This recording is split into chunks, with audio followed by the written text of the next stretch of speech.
ho, ho. Welcome to the Nosey Liberal. We are live. Lots to talk about today, lots to get into. Oh my God, lots of stuff. Don't say gay. The slap, the fact that I'm wearing this blue thing called a shirt and it stopped showing up right now because the camera froze. Oh, there's a blank me. Let's fix that, shall we? Um, just bear with me here, folks, as we fix the camera portion of the program. And we're doing it live. This is what happens when we do it live. We fix it live, we do it live, and it just, God forbid, you have a day where things just work the way they're supposed to work. There's me. Hi, everybody. Hi, it's me. See, all here in the blue, the very loud blue. Very, very, very loud blue. Um, it's quite loud. Um, so we're here, we're live, we're on the Roku channel, we're on Facebook, we're on my profile, we're on everywhere. We're everywhere. I can't go Twitch, we're everywhere. So it's all good. We're here. We're here. We're live. I'm wearing this very loud blue shirt because I have to do laundry and this is the last shirt that I have that's clean and I have to do laundry. So I'm wearing the loudest shirt I have, the one that I hate the most, because it's the last thing that I have to wear until tomorrow when I get my laundry done and I have more shirts. So there's that. But that's not why you're here. Why you're here is for the news and for stories and for hashtag FYI Live. If you tweet me, you could tweet me at hashtag FYI Live, or you can be like Jim and leave a comment in the comment section and say hello, which is really weird because I do not see you watching the show, yet I know you are because you just responded. I really hate the way this system works. I literally have no idea who's watching the program. It says 0, but I know people are watching. It's so frustrating. But that being said, hello, Jim. Welcome to the program. Welcome one and all. We're gonna talk about taxing the rich. Why don't we do it? And we're gonna talk about the phrasing of it, like the phrasing of taxing the rich, why it is that we are, as the Democratic Party and progressives, defensive about taxing the rich. Like even good Democrats are like defensive. They go on Fox News and they get all defensive, and it's like, oh, we can't talk about. I don't know about a corporate tax, raising the corporate tax. I don't know if we could do that. Why? Why can't we do that? So Joe Biden released a budget, and Joe Biden did this awesome thing with his budget, and he was just like, yeah, man, here it is. Biden targets America's wealthiest with proposed minimum tax on billionaires. This thing is awesome. Except for the military spending, which we'll get to, because the military is happier than pigs at the trough. The Biden, you thought I was going to say the other word, didn't you? Didn't you? Huh? No. The Biden administration wants to impose a 20% minimum tax on households worth more than 100 million. The proposal would raise more than 360 billion over the next decade, and would make sure that the wealthiest Americans no longer pay a rate lower than the teachers and firefighters, according to the White House. Now, what gets me about this so far, like I'm liking it. I'm there. I'm there. But it's like minimum tax. No, it should be maximum. Let's call it the maximum tax the rich. Maximum tax, because they're already going to hate on it. Like they're already, oh, we can't do this. This is icky. Ew. No, we can't do this. So why don't we make it the maximum tax, the maximum wealth tax? The tax is part of Biden's $5.8 trillion budget proposal for 2023, which also sets aside billions for police, military, as well as investments in affordable housing and plans to tackle the U.S. supply chain issues as well as gun violence. Billionaire wealth grew, and get this from The Guardian, billionaire wealth grew significantly during coronavirus pandemic, helped by soaring share prices and a tax regime that charges investors less on their gains than those taxed on their income. What?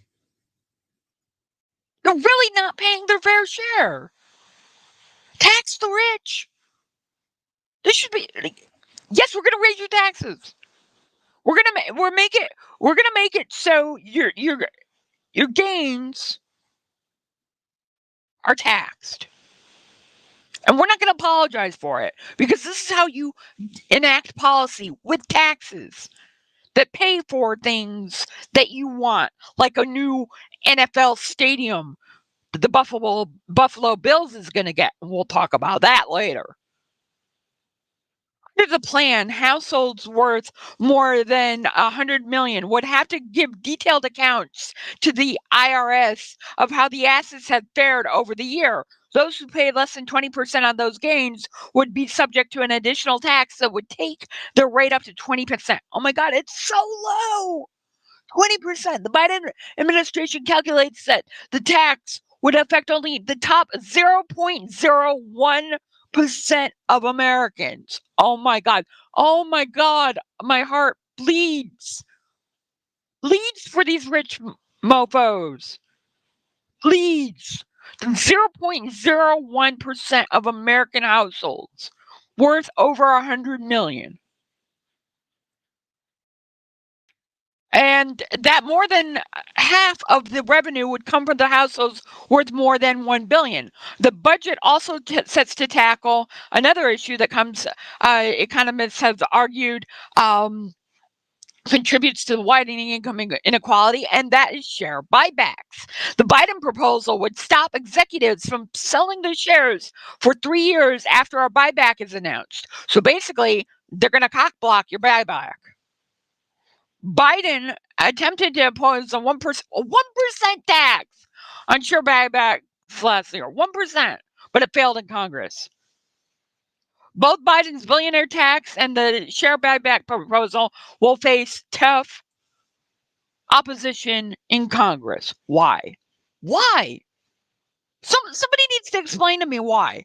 Because I do not understand. I do not understand why it is that we are going to have this opposition in Congress about taxing. Like, what is the problem here? Why can't we tax people? Why can't we tax their wealth? We're not saying we won't make money. We're saying, show me the money. We're saying, give it up. It's about damn time you paid for those roads, you paid for those bridges, and you paid for those tax-free churches that you go to. It's about, you want prosperity, and Jesus, by God, have it, and apple pie too, but damn sure you're going to pay your tax. The tax man cometh.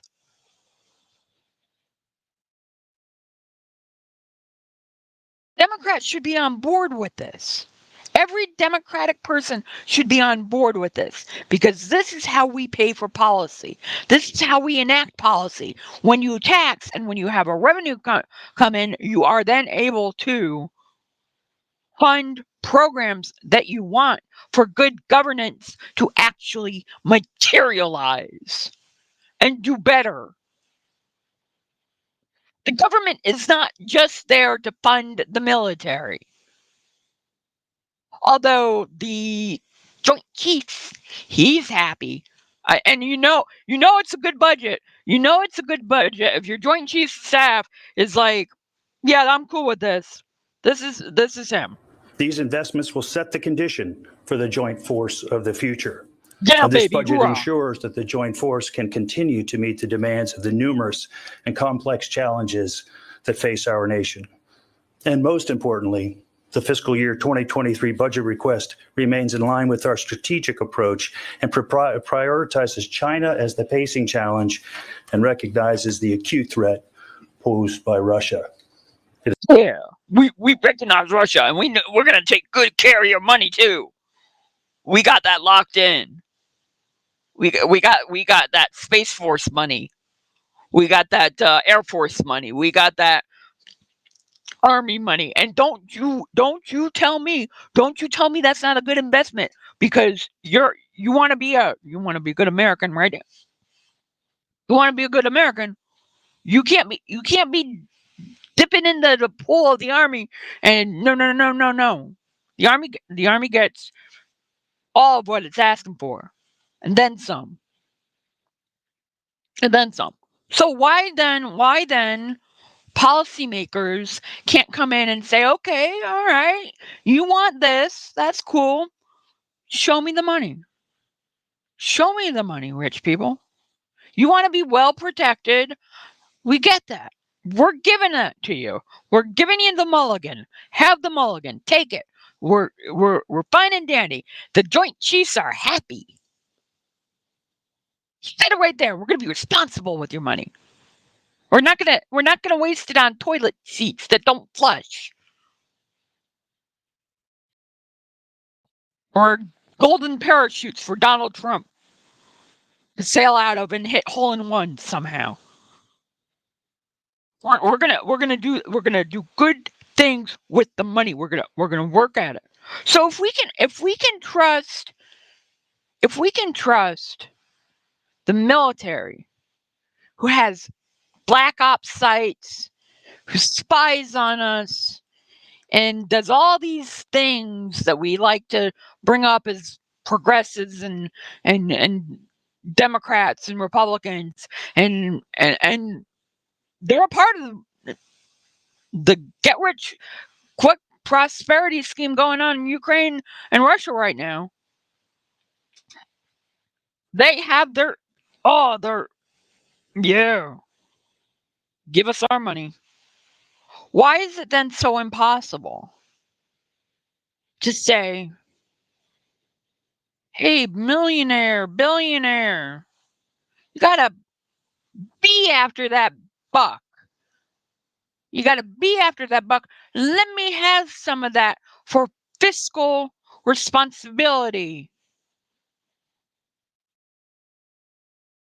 And then all these rich guys come out with their Armani suits and their Rolex watches and tell you, the guy who will never be able to afford a Rolex watch, in your wildest of wildest dreams, your biggest fever dream, you will never get the golden watch, that golden Rolex watch, not even at your retirement. You can't tax me, because that's hurts you. You taxing me, that hurts you, the American people, because I want to keep your taxes low. So you can't tax me, a billionaire. We're in this together. When the top richest 1% control all the wealth, control all the spending, control all the rigmarole. High and mighty words today. When they control all the rigmarole, maybe we should stop subsidizing them. And they should, maybe just once, the rich should subsidize the poor. It shouldn't be the beggar's line to beg for what's happening. It should be the maximum tax. Oh, the minimum tax. Is that more friendly to you, Mr. Billionaire? Mr. Donor to the Democratic Party? Is that more friendly? Can that be a little bit more friendly? I got called a jerk. Why? Because I want billionaires to pay taxes? That makes me a jerk.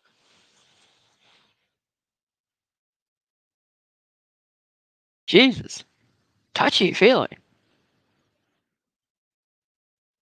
The Love Facebook. Come right out of the woodwork with the trolls. The billionaires are making whacked out profits. You're never going to see that money. They don't contribute to the society. So it might be about damn time. It might be about damn time that maybe you have a billionaire paying their fair share. Maybe you have a billionaire actually doing some good and putting forward for the government to help out the person that they walk over and wouldn't give a quarter to. But the government has to deal with that because that's their job responsibility since we take care of all the people in the government. So the government can't just say, nah, poor people, whatever. So maybe it would be nice if the rich, I don't know, paid what was fair. Now on my end, I'm saying pay more than fair. 1%. You can't handle 1%? The 0.01 can't handle 1% in a tax? Who are these weaklings?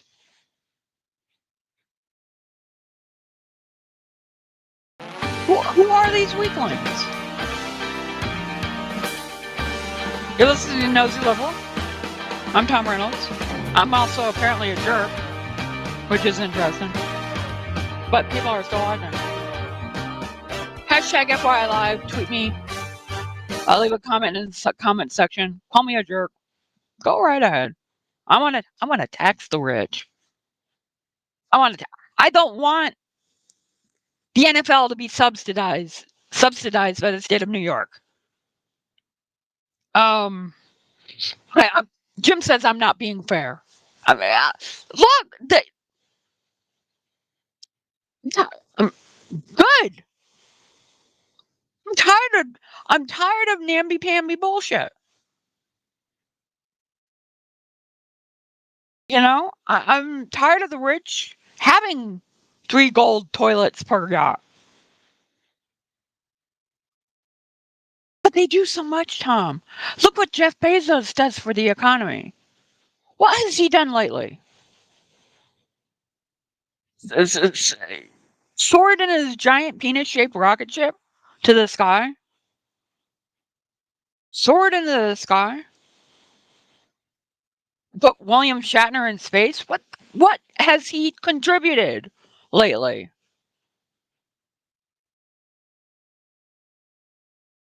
I would love that explanation if somebody can give it to me. What Jeff Bezos has contributed, or any of these billionaires, these rich, ultra rich people who have these portfolios and are able to just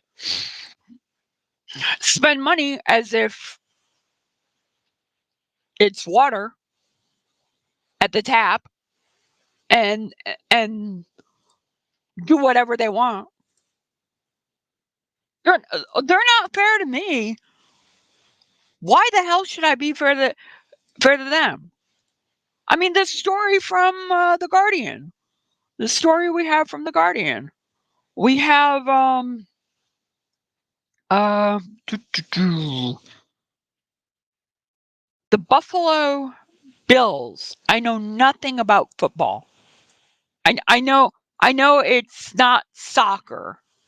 That's the extent of knowledge that I have about football. And I'm pretty sure that football is classified as an entertainment to get around some laws. So there's that. So that's my extent of knowledge about football. I do know that they are subsidized by the state. And we're going to talk about that. But before we do, I want to play this audio before I forget. Joe Biden is still fixing problems from Donald Trump. And it's important that we play this because he makes a really solid point here about his budget. And it's really important. So let's play this clip. Compared to 2020, we're reducing the size of the deficit relative to our economy by almost 2/3, reducing inflationary pressures, and making real headway cleaning up the fiscal mess I inherited. After my predecessor's fiscal mismanagement, we were reducing the Trump deficits and returning our fiscal house to order. Now, the budget I'm releasing today will continue this approach. It makes prudent investments in economic growth, a more equitable economy, while making sure corporations and the very wealthy pay their fair share. And I would add, nobody making less than $400,000 a year will pay a penny more in federal taxes. So, you make $400,000 a year if you're watching this show? No, I don't think so. If you are, why are you not donating to FYNation.com? I'm just saying, if you're making that amount of money, you should be donating to FYNation.com on our Patreon page. That being said, you don't need the subsidy. Just like the NFL does not need the subsidy. Does not need the extra gains by having the lowest tax there. And again, he's not saying what I'm saying. What I'm saying is tax them. Break their backs. They're gonna try to do it to us anyway to make that profit back. So why not, for once, get one over on them? They think it's all a game. They think that they can just do whatever it is and however it is they do what they do with money.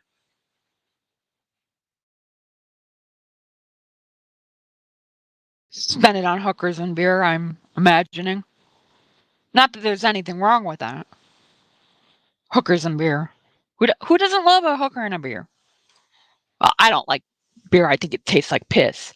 But that being said, the Buffalo Bills. I back to this. This is it goes together. It goes together from what we were talking about before, right? They don't need this. I'm glad that, and I'm two sides to this story. I really am, and I'm torn because I like the progress of more jobs, but at what expense do we get the more jobs? Like how how many things are not going into the New York State budget that Buffalo Bills will receive $850 million from New York taxpayers to build a new stadium? Like, how is that not outrageous to you? And then they're going to cry about Joe Biden's minimum pay your fair share tax? Oh, you can't tax me. That means I'm gonna have to ask for another 50 million from New York taxpayers, not just 850 million. They're rolling in money. They're not going broke anywhere. The simple fact is they don't really need it, but they're gonna get it, and then they're gonna make it work to their benefit and make themselves richer. All the while telling us we can't have our fair share of their money. How is that fair and equitable? How does that make sense? We cannot have our fair share of money, but Buffalo Bills, They get an $850, $850. I wish it was an $850 bonus. They get a $850 million gift from the state of New York. Hochul, who I like, by the way, I think she's doing her best after the crapshoot that Cuomo left her. Here we are. Here we are being told we can't have our fair share from the wealthy. If we want to tax the wealthy, the 0.01%, a little bit, 1%, a little bit, not 5%, not 10%, not 50%, a little bit. We want to tax them a little bit. And these guys get their, I will never go into any of these stadiums for no reason. The closest I've ever come to is going into a Coliseum in New Haven. It's no longer in existence. Exactly. Jim says, how about feeding the poor? How many rises to the state SNAP program could we have done with that $850 million that Buffalo Bills is going to get? With the 10,000 union jobs, they cry out. The boost to the economy, they cry out. The fact that we get to no half-hour break. I got to continue with this. So no half-hour break. You're listening to Nosey Liberal. My name is Tom Reynolds. We're on a roll. They get the subsidy. New York State will commit $600 million in funds, which will be included in the budget due on Friday. Governor Kathy Hochul announced in a press release. Erie County will commit $250. The county has $250 million to commit toward the NFL. Oh, well, goody gee, the Buffalo Bills are committing $550 million in financing. Well, then maybe they could come up with the rest of the money. The dollar amount is considered to be the largest public commitment for any NFL facility. The deal is meant to secure the NFL team's long-term future in Buffalo, which is a proposed 60,000 seat facility to be built across the street from the Bills' current stadium. They already have a stadium. What they need a bigger one for? So they get to sell these special seats. This is a 60% tax burden to the taxpayers. Imagine right now. Imagine fever dream. Tom's fever dream. Tom is having a goddamn fever dream. Imagine right now if we corporate taxed 60% of the wealthiest Americans. Corporate tax them. They wouldn't. So how is this right? Somebody please explain. Somebody get out the abacus and explain to me how this math adds up. 60% tax on the state of New York and the taxpayers for a subsidized stadium for football. Not even soccer. It's football. Okay, I have a whole problem with that just because. So you get a 60% tax, the highest that you can just pull out of your rear end. We're going to go there to build this new spanking wonderful stadium to keep the Buffalo. Where were the Buffalo Bills going to go? Tell me now, Kathy Hochul. Seriously, where were the Buffalo Bills going to go? Nowhere. They were going nowhere. The Buffalo Bills were going nowhere. That's where the taxpayer money should be going. Nowhere to the Buffalo Bills. But here we are. Here we are in New York State. And I love how, and this is a Guardian, right? Although the taxpayer burden of 60% is considered high, the agreed upon funding falls in line historically. So that makes it okay. So historically, cops shoot black people. So I guess it's okay. Guardian. Might to infer that by your twisted logic. Historically, the 60% just falls in line with everything. So it's just perfectly wonderful and don't worry about it. We can't have our fair share from the rich. There's even an argument. Imagine if you went up to the taxpayer and you said, your taxes are going up 60%. New York State taxpayer. My taxes are doing what now? Oh, hell no. They ain't going up no 60%. Oh, yes, they are. 60%. And it's okay because it falls in line. It falls in line with the historical trend. This is how we've always done it. So clearly, we can't change. This is how the dinosaurs became extinct. Excuses like this from the Guardian of all places.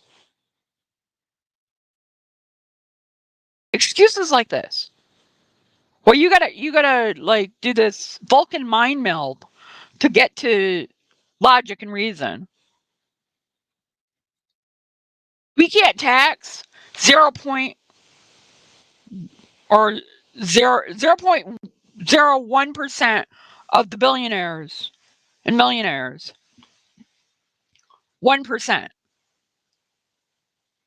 But they can come around and be like, you baby, look what I got for you. I got you a sports stadium. That's going to make your day. You'll never be able to afford it, but I got it for you. Oh my God. Jim says a sports wall is necessary for society to subsidize it and require it to be nonprofit. Amen. Tax the rich already. And this Fox guy, I like him. He's a Democrat. He goes on with this other guy who paid some. He's one of these. I forget his name, but maybe Jim or somebody can hashtag FYI me the name. The guy is regular on Fox, and he is always on talking about money. He's like their guru. He's like their go-to commentator about money. And they got talking about this with the president's tax and everything else. And this ties all in with what we're talking about this hour. This all ties in real well. Robert Wolf is a Democratic supporter. He's on the Democratic side. And he blows my mind. Like, this is why they have them on. Because they're so milquetoast and they say stuff like this on the Democratic side. But as a businessman, is it smart to raise the corporate tax rate in this environment? Yeah, I would not be supportive of having the corporate tax rate go to 28%. I actually don't have an issue with the minimum global corporate tax rate at 20%. Many of them don't even pay that. And I think actually domestic, we could even see 25%, depending where the money went for things like military. And with respect to Steve, as he knows, the budget that past presidents have put in front never get to the table that way. This is going to be done by the Congress. Yeah. Congress is not going to have a wealth tax in many of these things that they're touting for. But we should actually close some of the loopholes so the wealthy pay their fair amount. But you say wealthy pay their fair share when they're paying a majority of the taxes in this country. Quickly, though. But what about the majority of Americans who are still, in the last year, paying no federal income taxes. How about addressing that? Yeah. I think everyone has to pay their fair share. I don't have any issue with everyone paying their fair share. Yeah. So if I Well, can you targeted finish, the wealthy. there's a difference. Real quick. This is why. Targeted the wealthy. You made me Let There's a Robert big finish difference his- between. Robert, go. Let me There's just say a one big thing. difference between You a have wealth Steve Forbes on the tax show a and lot. taxing the wealthy and cutting loopholes. There's Okay. a big difference All right. between those two. I got to leave it there. Steve, you got 2 seconds. Go. The Steve Forbes flat tax is the way to go. Then everybody pays their fair share. There's no loopholes. There's no special carve-outs Now for you're people. talking about really I think Robert changing and I things. might agree on that. All right. Good to have you both. We'll have you back. Thank you very much. Thank you. Oh yeah, flat tax, flat tax. Gets me so hot thinking about it. We gotta have the flat tax. Oh my God. He's talking about 28%. These piddly numbers. And this is a Democrat.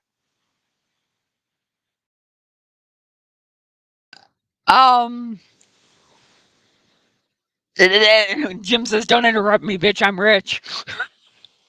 I can't. That was Martha Stewart, I think. Not Martha Stewart. Something Stewart.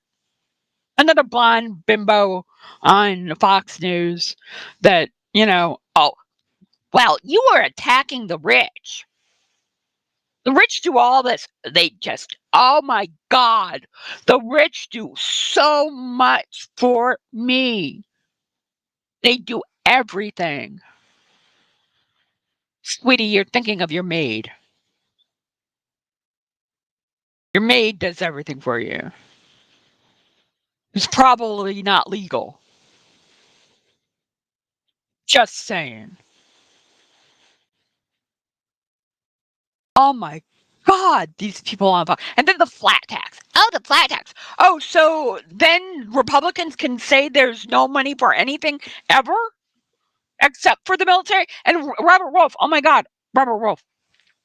And again, Democrat. This is why reactionaries get away with saying the Democratic Party is no different than the Republican. They have a Democrat saying in the Democratic Party, a former Obama guy, saying, well, the 28% corporate tax, I don't think we could ever do that. But some minimum loopholes, like I'm okay with doing that, yeah, because that passes smell test, but it's never gonna get through Congress. It's never gonna pass Congress. It's never gonna see the light of day. So I don't even know why we're having this discussion. But as long as the military gets funded, because I'm never gonna serve, and my kids aren't gonna serve, but some poor black kid is gonna serve for my kids, and I want to be damn sure that here we are going to war, and it's paid for. Unbelievable. A Democrat, a guy who actually calls himself a Democrat. We can't even get the corporate tax above 28%. And the Democratic Party, never mind the Republican Party, the Democratic Party, we're having this argument. Oh, 28%. Ooh. My eyes. And then you wonder why Republicans come with a stick and beat us with it like Will Smith.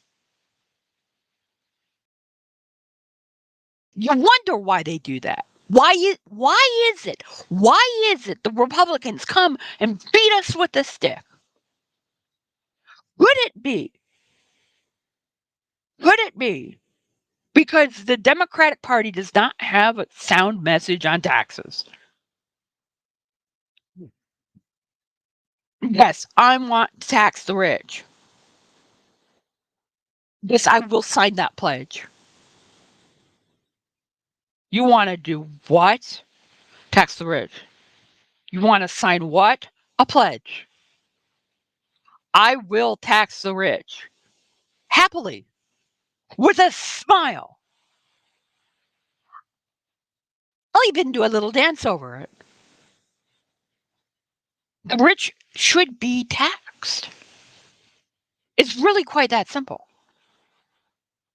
These subsidies for NFL teams and, last minute boondoggles should be the real thing that irks people about government. And then they come and they say, oh, well, Tom, 10,000 new jobs, and they're union jobs. That's good, right? Good union jobs? No, that doesn't make it better. There's no better in that. There's no way it makes it better. I don't understand how people think that this somehow is going to turn out well for the poor. You're poor, I'm poor. And my family is considered upper middle class. But I'm still poor.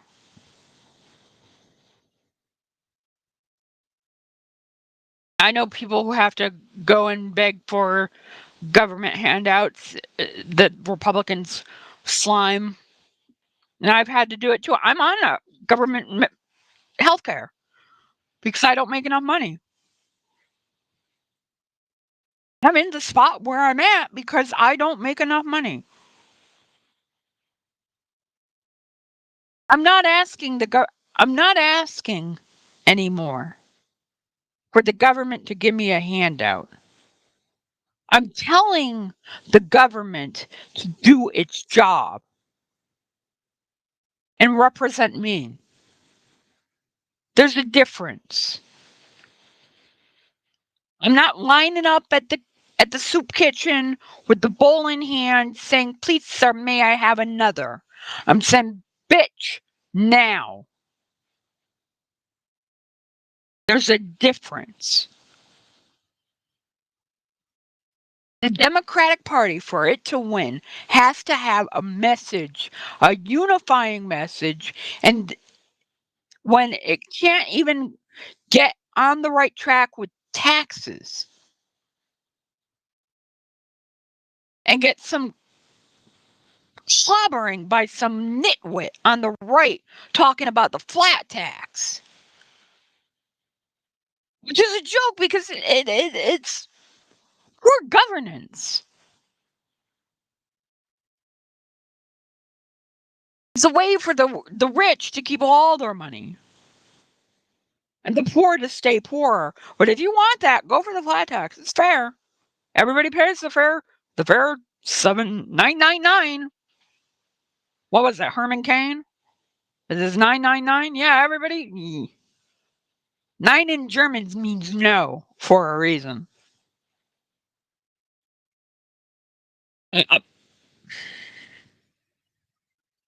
I don't understand why it's so difficult for the Democratic Party to get its act together. The Democratic Party has a solid message. No more subsidies for the rich. I mean, they were making hay out of this. Pete Buttigieg. The right is going after this. They're saying, let's do tax breaks for EVs. This is a perfectly good idea that the right wing is going ape over because Pete Buttigieg, the secretary, is saying if you buy an EV car, you don't have to worry about high gas prices. It's a true statement. If it runs on electricity, hey, guess what? You're not worried about $6 a gallon gas. The right goes bonkers. Here's this. Clean transportation can bring significant cost savings for the American people as well.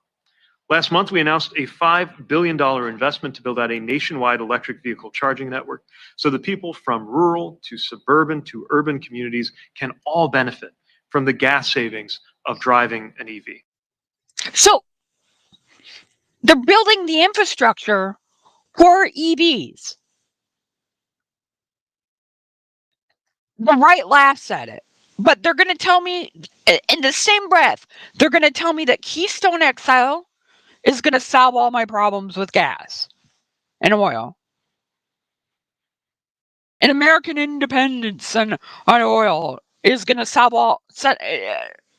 What? No, logic and reason dictates if we build the infrastructure for electronic vehicles, we will then be able to have a viable market for electronic vehicles, and electronic vehicles will come down in price, and the majority of Americans will be able to afford them, and gas prices doesn't matter if they're high or not. I'm sorry, that makes sense.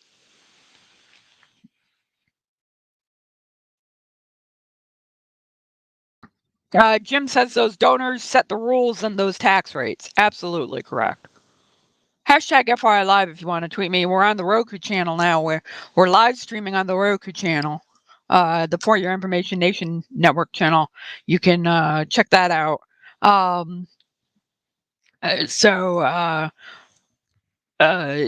Jim says those EV charging stations will be built by private contractors, stealing 20% or more off the top in profit.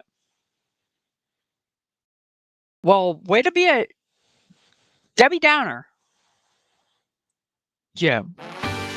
We'll be right back after this. Jim with the Debbie Downer there. Wow. Okay, we'll be right back.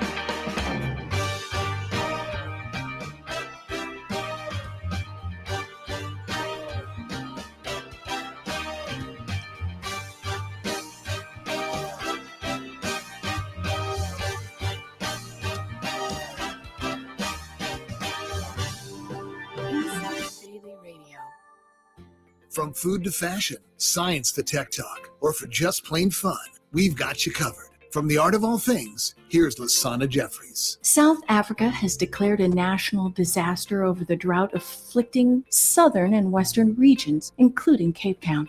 Running water in the city of 4 million has been affected by a wider pattern of climate change seen around the country, including the Western Cape, where Cape Town is located, the Northern Cape and Eastern Cape provinces. Supplies have yet to recover from an El Nino-triggered drought that began 2 years ago and is now raising the risk of a shortage that could hit industrial and agricultural output.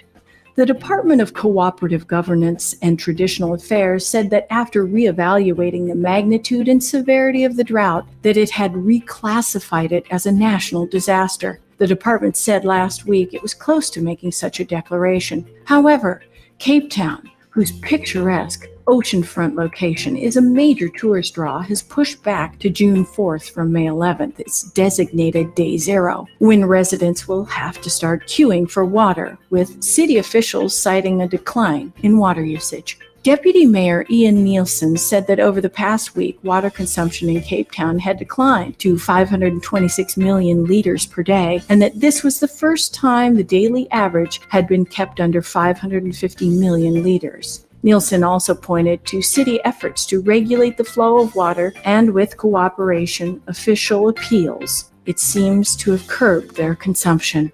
Cape Town hotels have asked guests not to use baths and to limit showers to 2 minutes or less, while some restaurants are switching to disposable cups and dispensing the table linen. Thanks for listening. I'm Lisana Jeffries. Insight Daily Radio.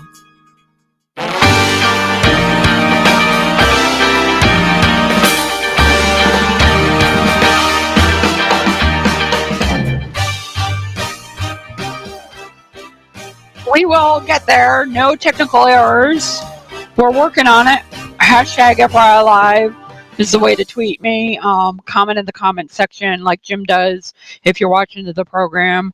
Nancy Pelosi. This all ties in, folks. We got it all in a neat little bow. with everything we're talking about today. Fear not, my friends. Fear not. We're tying it all together for this hour, and then we're going to the next hour, the DeSantis hour. What a dickhead. I'm trying not to swear, but it's gonna come out. It's just gonna. Oh Lord, give me the strength. Give me the strength. So I guess I'm a jerk. I guess Jim's right. I don't know where that came from. That somebody just pops in, says I'm a jerk, and runs away. I don't know how that happens, but that's always fun. So Nancy Pelosi is a little nervous, understandably, and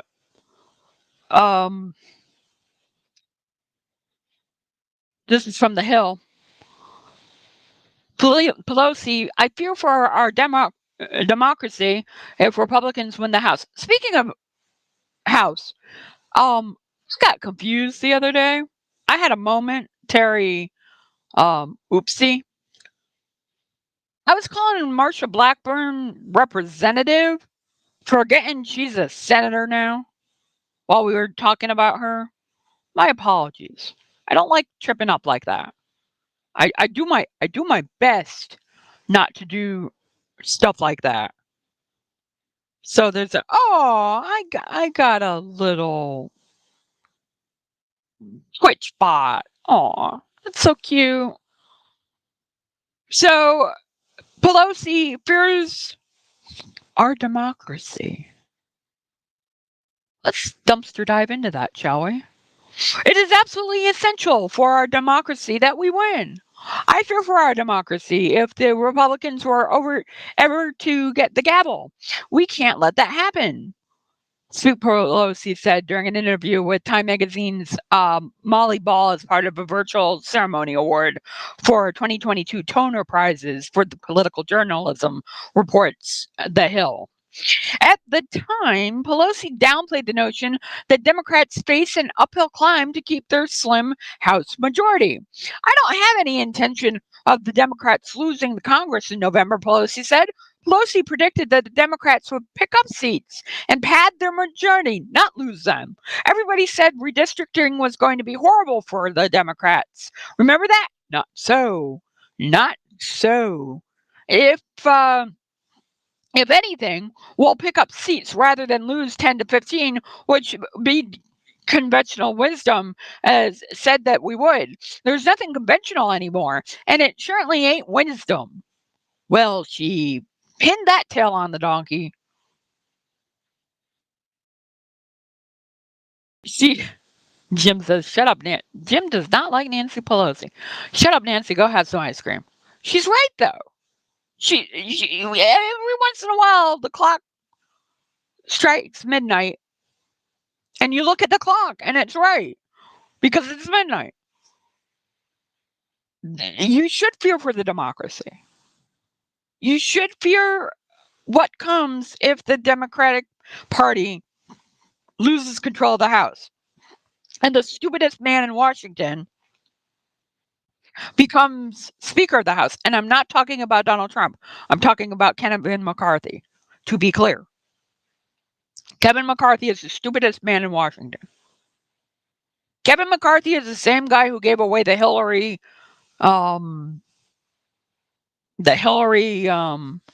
game plan, if you will. He gave that away on the Fox News' Sean Hannity show. Wasn't supposed to do that. He wasn't supposed to let that cat out of the bag. But he did. So here we have our friend Nancy Pelosi saying the truth. Now, do I believe her we're going to pick up seats? Jury's out. I would like to think that we would. But if we go back to our other story and we talk about historical trends and how things trend historically, we're going to get a shellacking. And the only way to prevent a shellacking and to pick up seats like Nancy Pelosi predicts is if everybody goes and votes and doesn't buy into this nonsense about the Democratic Party. Jim thinks that Republicans are overreaching. That's what they do, Jim.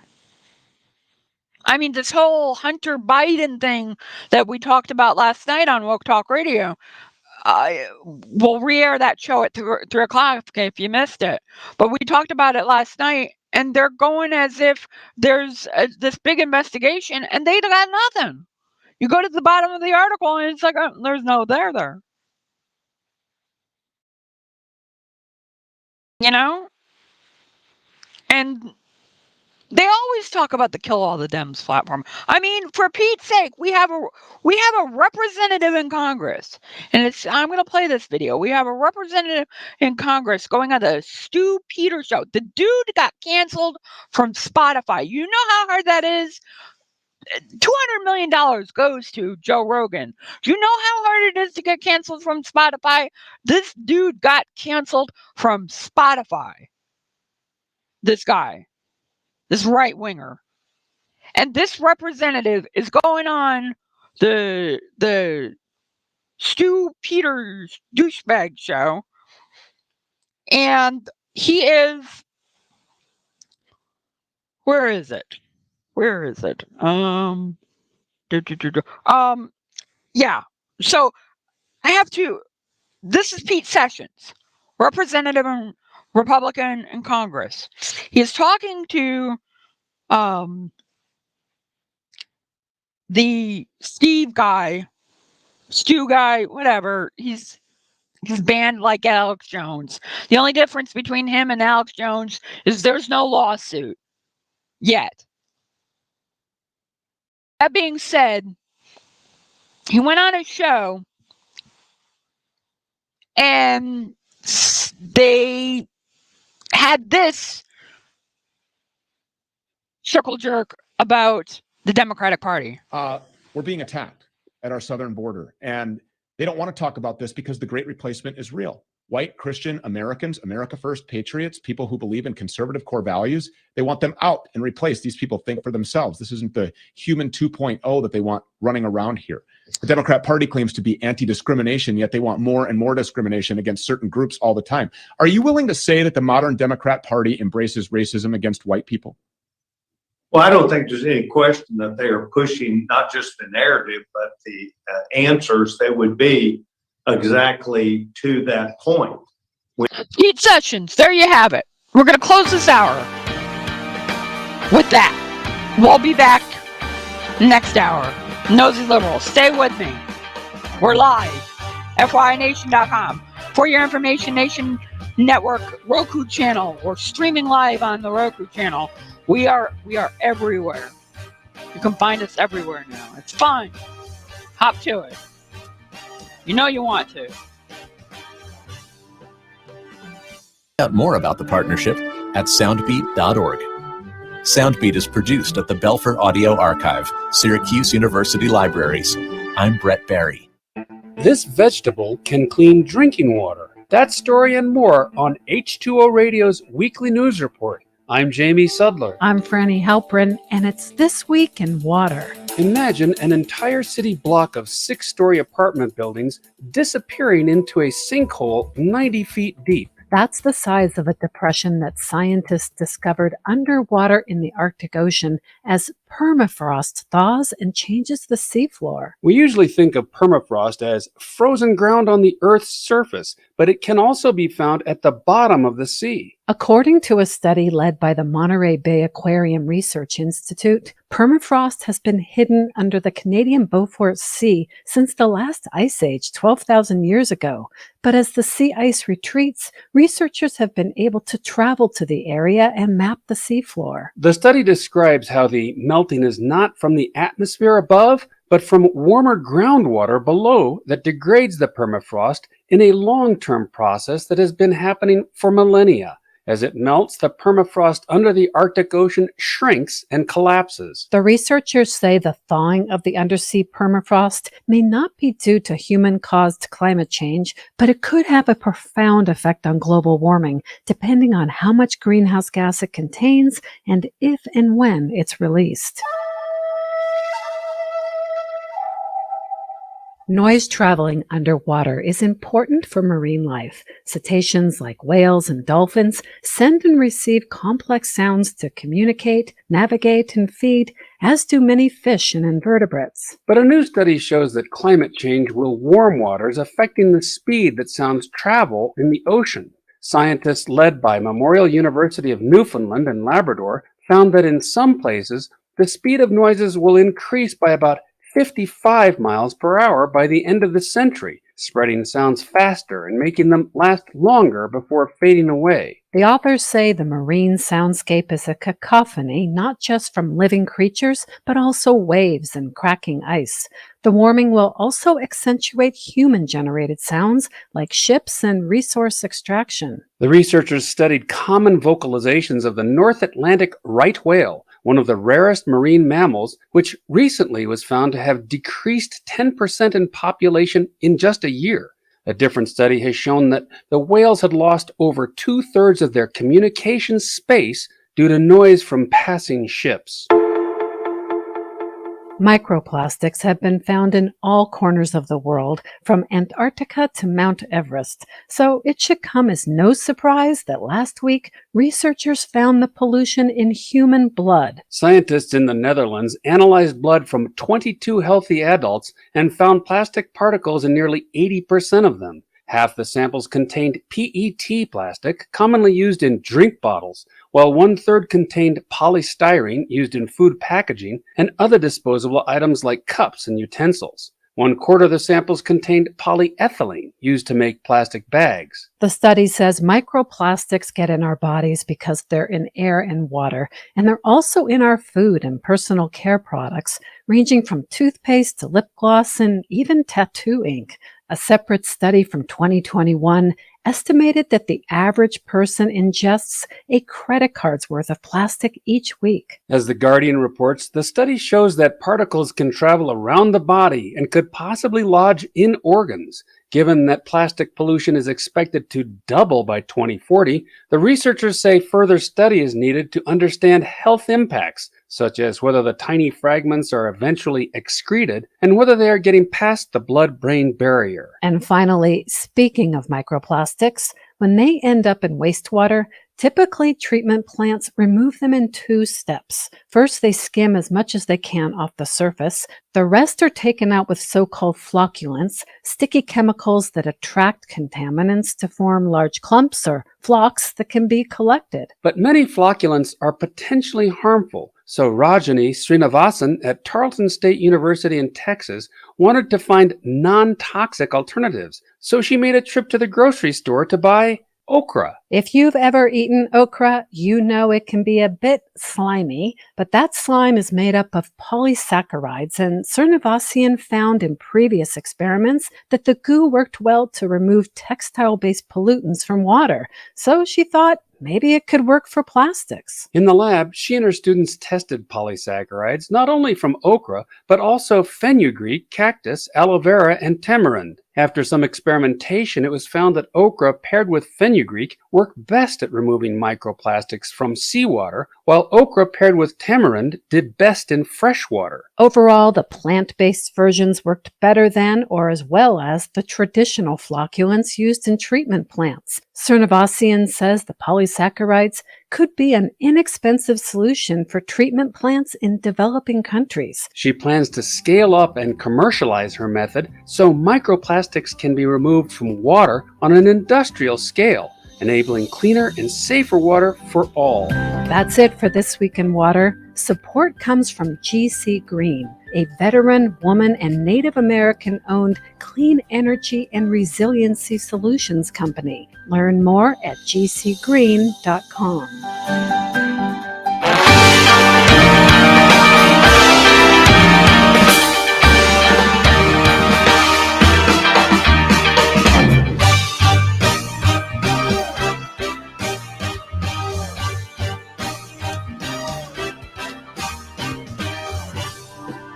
Hey, ho, ho, welcome to the show. This is Nosey Liberal with Tom Reynolds. That's me, hour 2 of the program.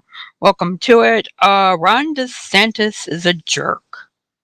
Like, we already knew that, but I'm kind of stating the obvious. But it ties in from last hour. So if you missed last hour, you have to go to the YouTube and watch it and like it and subscribe to our videos. That is the best way to get it. I've decided I'm not doing the podcast. I'm gonna leave it for the videos for people to go and subscribe. So if you wanna catch the last thing we did, you gotta go and get the video on the YouTube so we could get the views for the YouTube because that's more important right now. So subscribe to the YouTube, and plus I saved $20. So there's that. I'm cheap. What can I say? That being said, welcome to the program. Ron DeSantis is a jerk? Yes, he is. And we were talking about EVs and EV cars and how the right wing is freaking out about that beforehand and how the right wing is overreaching and how the right wing just might lose this election. But you can't like just say, yeah, no, this is gonna actually happen. You can't be so sure of yourself that this is going to be a thing, right? You have to hope for the best here. And what we're doing here is we're hoping for the best because we're dealing with just bad cases here. And this is another case where Joe Biden is right. Joe Biden is right on climate change. The Biden administration is doing what they can for climate change and dealing with climate change, and Ron DeSantis and the Republican Party is backwards. This is just another case. Like, I'll play, for those who might have missed it, I will play it again. This is the clip from Secretary Buttigieg talking about infrastructure being built for electronic vehicles and how that is going to help us get out of being dependent on foreign gas and oil. Wrong one. Hold Clean on. There we go. transportation can bring significant cost savings for the American people as well. Last month, we announced a $5 billion investment to build out a nationwide electric vehicle charging network so that people from rural to suburban to urban communities can all benefit from the gas savings of driving an EV. So that makes perfect sense, right? We're going to invest in our infrastructure. We're going to make our tax dollars work so people can benefit and go and get an EV. And when we have an investment in infrastructure for people to want to be able to get the EVs prices will come down to more affordable rates. So it won't be like Tesla prices, like Ron DeSantis is talking about. They will be actual reasonable prices for Americans to afford. I probably couldn't afford one, but I would like to get one at some point. That being said, Ron DeSantis is a jerk. After begging for oil from dictators, Biden is now using emergency war powers to produce batteries for the 1% that drive electric cars. Most Americans suffering during high gas prices don't have the luxury of spending 50 grand on an electric car. Unleash American energy today, he demanded. So, while true, not everybody is going to be able to spend 50,000 or more on an EV right now. Prices are going to come down, and to build and get the infrastructure rolling is a good start. DeSantis would rather have us do nothing and open up Keystone XL and, I guess, continue to drill because that solves everything. It doesn't help pollution. It doesn't solve the climate crisis. It doesn't do any of that. But Ron DeSantis would like us to unleash American energy today. Then explain to me how the Keystone Pipeline does that. I'll wait. In fact, I'll take a number to be sure you give me the answer, Ron DeSantis. Because along the lines of, well, if the Keystone Pipeline was open, then we could. And that oil from tar sands gets sent out. It's not like it stays in the system. It does, you know.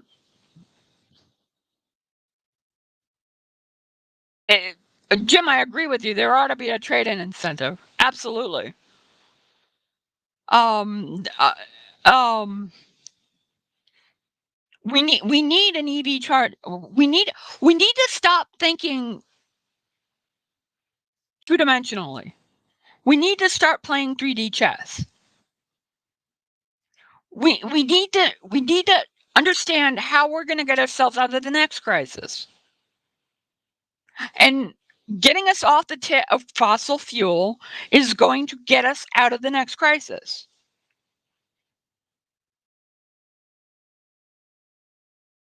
And you're right, Jim. The cars have to come down in price to be cheaper. So I can afford them. So you can afford them.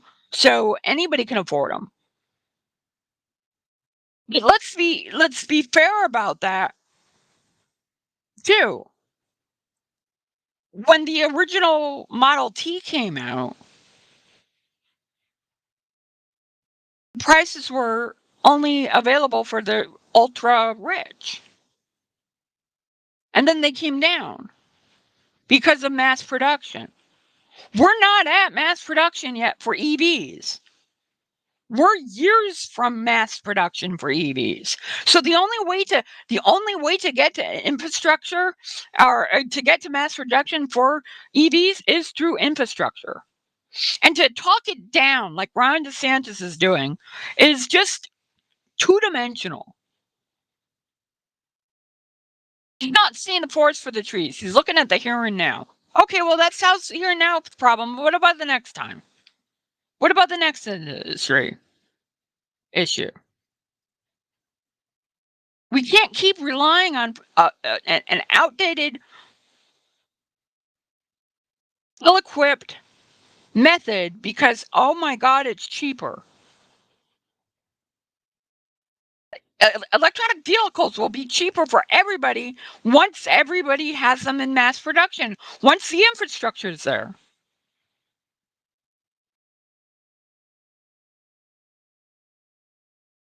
No, you're right. Ford did make the decision that those savings would in production would be passed on to the consumer.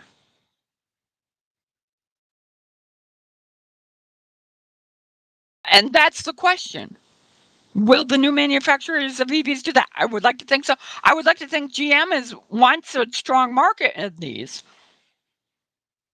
I would like to think that Ford wants a strong market in EVs. But the conversation is mute if you don't have the infrastructure. If you can't get to point A to point B without a charging station somewhere along the way, you're stuck using gas. So what is the point? Is my point. The we have to think out of the box and think, how are we going to get off the tit of foreign oil? How are we going to end this debate with the Republicans? And it's infrastructure. It's easy. Once we have the infrastructure, I think everything will fall in place. It's like that baseball movie where you build it that they will show or whatever. Wasn't that a baseball movie? Field of Dreams? Yeah, Field of Dreams. You build it, they will come. Well, you build it, they will come. You build the infrastructure. You have the great idea, you build the infrastructure, you make it work. This is a great idea. And to double down on dismissing it like Ron DeSantis is doing is a cop-out. for the big oil companies. Well, no, I think I get your point. About healthcare with infrastructure. But everybody needs access, and we need to build, and we need to be the innovators of that. It's not like we're getting a speeding bullet train anytime soon. That's for damn sure. I don't see that in the budget. So there's that. But DeSantis and this Breitbart article said Americans are suffering under the soaring gas prices in the second year of Biden's presidency. There's my music. No break this time. There's my music to remind you that you can listen to FY Nation on FYNation.com. Check out our YouTube channel, FY Nation. Subscribe. Check out the Roku channel for your Information Nation Network. We're on Roku. We're stream on Roku. So if you want to watch the show on your TV, I promise I won't break it. You could do that. So check out that and go from there. Americans are suffering under soaring gas prices in the second year of Biden's presidency as he's quashed American energy independence upon taking office. Nixing the Keystone Pipeline was Canadian exporting oil. Oh my God. Nixing the Keystone Pipeline on day one. And somehow that makes gas prices $4.24 national average. DeSantis said, so you don't want to do it with Putin because he's a dictator. Fine, I'm all for that. But then don't turn around and go to Maduro, who has committed all kinds of atrocities. Translation, American energy independence. Oh, Lord Jesus, help me. What a jerk. What a... I would love Florida if it wasn't the humidity and dystopian hellscape. We got more of that coming your way. But yeah, so there's that. Let's go to. We're gonna take not a break, but a slight change of pace, and just some good news. We need a good news story. And it's not often I'm like, yeah, go Joe Manchin. But every once in a while, that clock is right at midnight. And Joe Manchin's clock is rung a bell. And Joe Manchin's clock is right. And I can dig it when Joe Manchin gets something right. The story is from Raw Story. And I like it when he's like, oh my God, the Republicans have gone too far. Like it's like he's checking himself in real time, which is just amazing that Joe Manchin is checking himself in real time. So let's see here. Joe Manchin defends Judge Jackson from Joe P's ludicrous attacks. Joe Manchin has lost his patience with Senate Republicans for a repeatedly debunked smear claiming Supreme Court Judge Ketanji Brown Jackson sympathized with child pornography offenders. Well, that's all it took. I mean, they've been doing that to Hillary. You realize, Joe, that the claims were ludicrous because they attacked her? You saw what I saw and what all the American people saw, a strong, vibrant, wonderful, healthy Black woman. It had gotten to the point where I said, this is beyond, said Manchin, whose announcement he will vote for the Jackson all but guarantees her successful confirmation to the Supreme Court. Enough is enough. Well, I'm glad she's not against offshore drilling.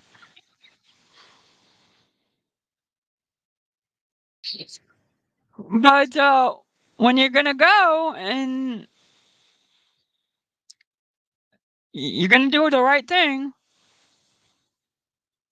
I mean, I agree with you, Jim. Ludacris is pretty damn gentle when we're talking about basically comparing her to a pedo collaborator, which is basically what they did to Judge Jackson. I mean, I'm not to the point where I imagined Josh Hawley coming up with baby photos and asking if she ate this baby. Did you eat this baby, Judge Jackson? What about this baby? What about this baby? Was this baby yummy? Because they're insane. The Republican Party is a bunch of insane, cruel creatures. And that should be the messaging of the Democratic Party. The fact that Joe Manchin had a bell go off in his head and said, you know what? She's not a pedophile collaborator. And that's a little not good for me. It's telling that they went overboard, as Jim was saying earlier. They got too cocky. In fact, they did exactly what they said they wouldn't do when they started the confirmation hearings, and they said it wouldn't turn into a circus. They turned it into a circus.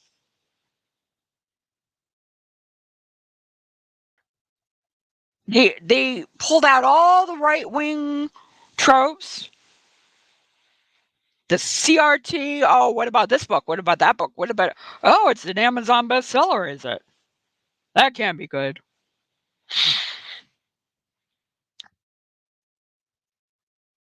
This is what we're dealing with. But the good news is, Joe Manchin sees that this judge is qualified and is the best person for the job. And she's going to be a great justice of the Supreme Court. A great, absolute, wonderful pick. And Joe Manchin sees it, and yay for Joe. Good on him. He gets a cookie. It's not going to be freshly baked, though. We're not liking him that much. It's going to be one of those day-old cookies that, the dog didn't lick. Let's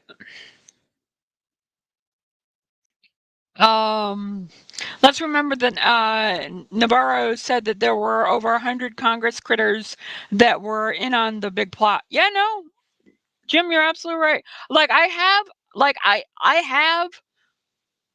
have clips of Navarro,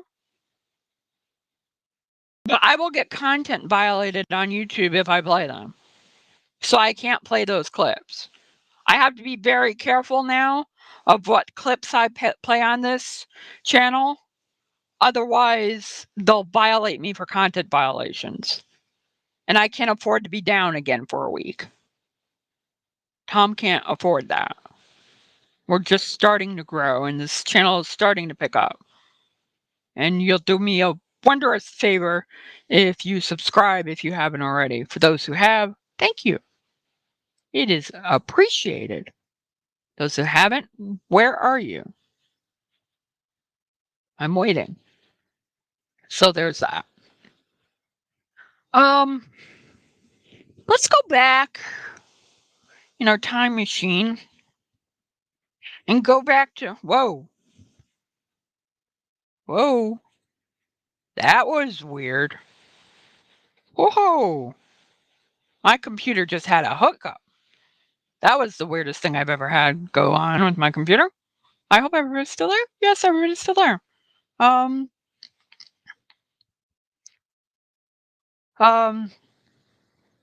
Hey, you got to try, Ryan. A rye. They'll violate me for a content violation. Love that sentence. It's morning. And when you were up all night, still doing a morning show, it is what it is. Welcome to the program. But we are live. We're gonna go back in the time machine.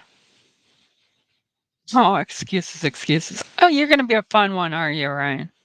You're gonna be a fun one. I love the internet.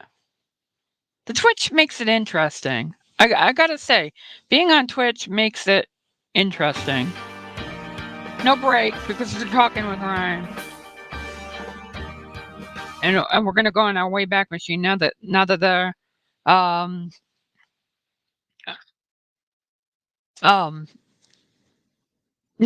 you're fun at parties with or without the alcohol. Now you could be drunk fun or you could be sober fun. There is a difference. Just saying.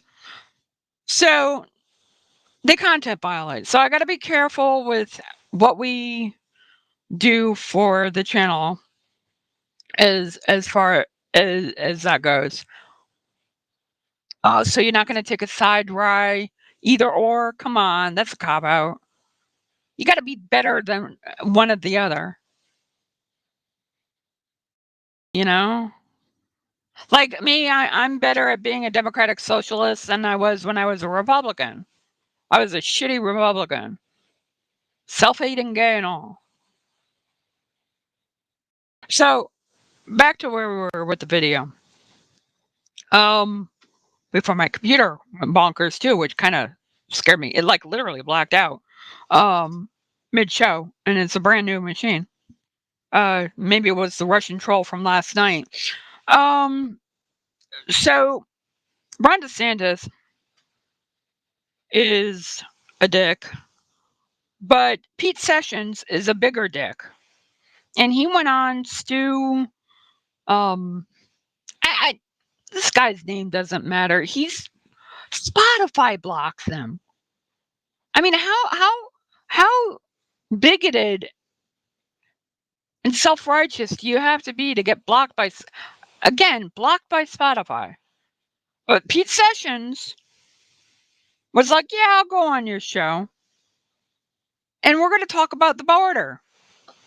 And we're gonna not only talk about the border, we're gonna talk about how Biden is ignoring the border, and we're gonna explain to the American people some BS about how he's doing it. And now I don't know if this is a direct QAnon conspiracy theory or not, but man, you tap into that computer on the cyberspace, and sometimes this is what you get. And it's Pete Sessions, everybody. He will be leading an effort down members of Congress, Republicans, to go and place the focus back on the border and to hear firsthand from not just our brave men and women who with the Border Patrol, but others who will tell the story and piece them together. And this is why President Biden could care less about whether we get engaged in the war in Ukraine. He wants it to go on and on and on and take the oxygen out of the air, so to speak, from the time that people are paying attention to the media. Yeah, and they fully plan on using chemical weapons there. We have a history of this. We did it in Syria, we did it in Libya, we did it in Iraq, and then they're going to point and they're going to blame it on Putin, and they're going to blow this whole thing up as an excuse to have kinetic confrontation with Russia, start World War III, possibly a nuclear conflict. It's absolutely disgraceful. See, I was giving Stu Peters the benefit of the doubt when I first watched that, and now I'm wondering if I was wrong on that. But I was thinking, he can't really seriously be saying we as the United States doing chemical warfare and chemical attacks. He can't seriously have this much of a fever dream. And it can't be another fever dream. You get a combo deal where, like we're at McDonald's or something. But you get another fever dream where we have our friend Pete Sessions saying that this is a conflict made up to take the air out of the tires for the border crisis. I did not know that Joe Biden was this dastardly. Way to go, Joe Biden. Joe Biden started a war with Putin. No, he didn't, but he did. Started a war with Putin in Ukraine to distract us from the border crisis, which is clearly much more pressing. And not only is it much more pressing, let me see if I can follow this fever pitch dream. Joe Biden is not going to do anything about it. Have you flipped your lid, son? Can I sobriety check you? I would, Pete Sessions, I would really like to sobriety check you because you are telling me that Joe Biden, President of the United States, who in the next breath you'll tell me is senile, dastardly concocted a plan to get everybody to talk about Ukraine and Russia and ignore the border? My God, Joe Biden's playing 3D chess. I did not know Joe Biden was this good. This is expert level. And here they're all going, Joe Biden is the senile old man in the White House who Tucker Carlson says the 25th Amendment needs to be put upon. But really, Pete Sessions has it right.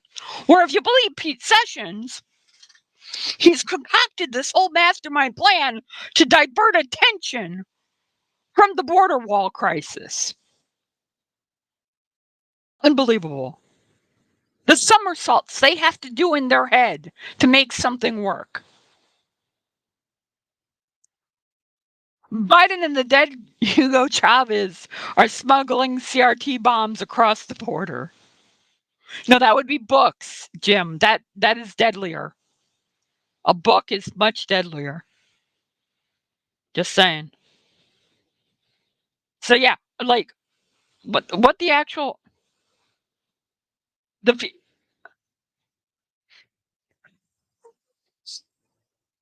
I just can't, like, on one hand, Joe Biden is a senile old man who can't make his way across the Rose Garden. On the other hand, he is plotting to distract us all from the border crisis because he wants to let every illegal alien into the country. Which is it? You can't have both. Although I will say, the way these people Jerry picked the Bible, they might be able to make it so they can have both. I mean, these are the same people. The Republicans are the same people who have a Jesus Christ. They have Jesus Christ being the Lord and Savior of everybody in the whole wide world. But if you don't give that tithe to the church, you're never going to get rich. So they can't have it both ways, the Republican Party. They can totally have it both ways if they want. They are experts at it, in fact. Oh my God. They are absolutely bonkers. They are bonkers. I mean, it's not just it's we're being insulting to cults, Jim. Cults, cults, cults like do stuff. Like they have orgies and they have talent contests and they have horseshoe throwing uh I don't know the word. God damn it. I'm lost for words. But they cults do stuff. Why are you going to insult a cult? I mean, look at Scientology. Don't sue me. I have nothing. Look at Scientology. Scientology is a cult, and they do stuff. And they're nowhere near. And they believe in this weird cyborg thing. And they're nowhere near as batshit crazy as the Republican Party is. I mean, have you seen QAnon? At least with Scientology, at least when you talk about Scientology, you can say, oh, well, it's their religion. Jesus will sort it out. Who's sorting out the Republicans? I wonder. Like who is holding their hand? Don't insult cults. Don't, I mean, come on. Come on now. We're better than that, Jim. We're better than that. Oh, Lord Jesus. Oh, where do I want to go next? Let's go back to Stu Peters. I don't know why I can't get this man's name right, but let's go back to this. I'm fascinated by this. This Stu Peters. The Democrats are against white people now. What?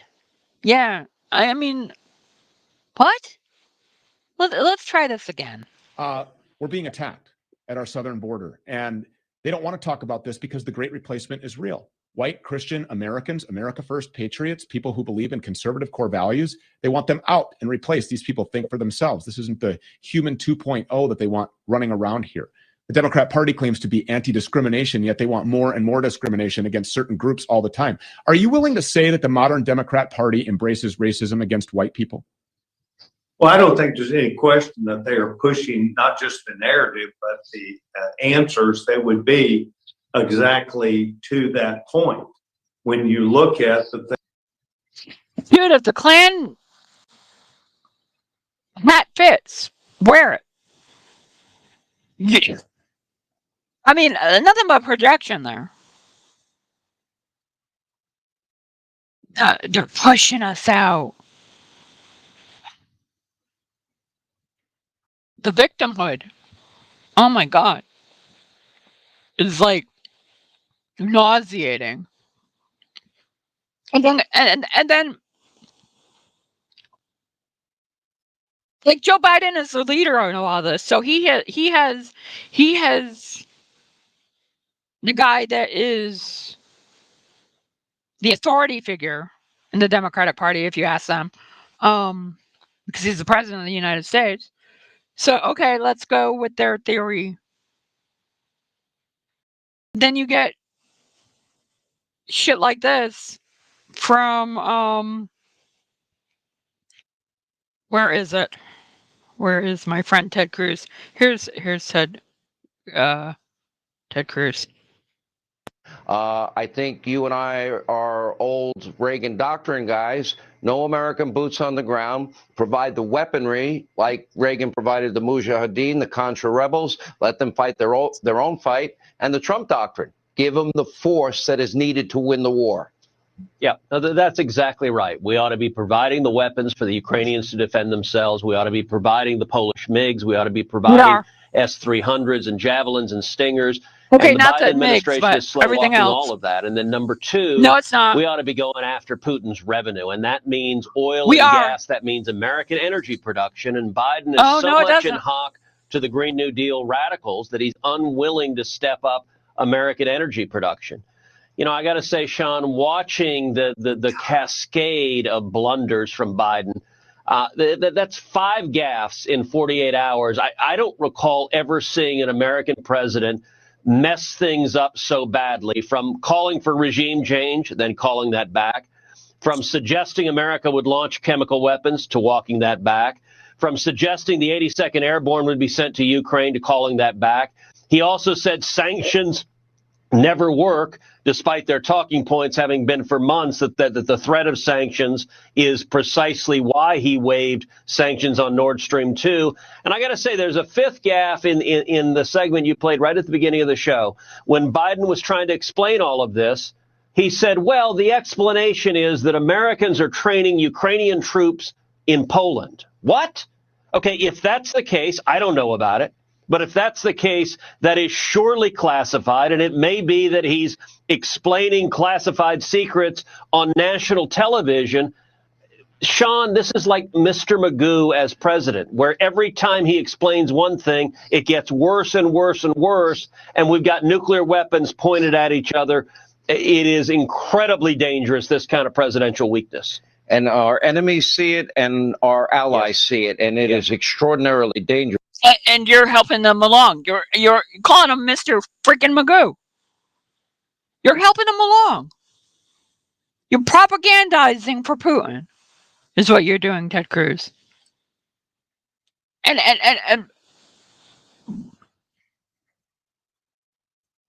oh my God. I just like how to unpack that.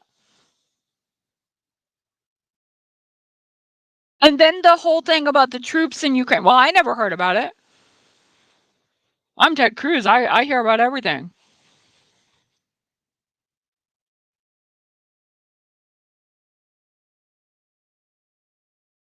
And he's not the Gaffmeister here. At worst, he has a speech impediment.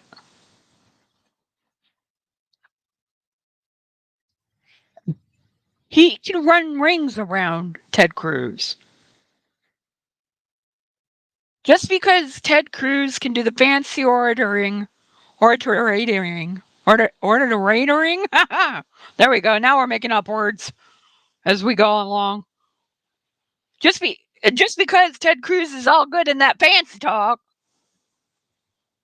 and Joe Biden is not Barack Obama.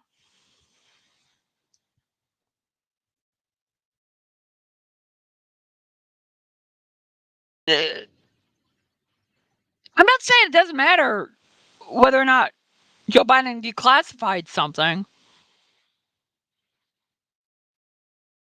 But last I looked for the Republicans, that's the president's prerogative. Their whole doctrine is based on the president of the United States is the commander-in-chief. They have the power and authority to do whatever the hell they want and not be prosecuted for it, by the way. Because they are the presidente. But here we have the kvetching and the whining and the moaning and the bitching from Ted Cruz.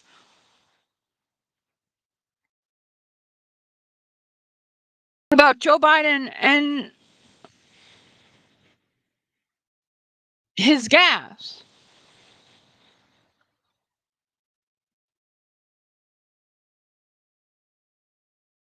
Are you kidding me? Really? I mean,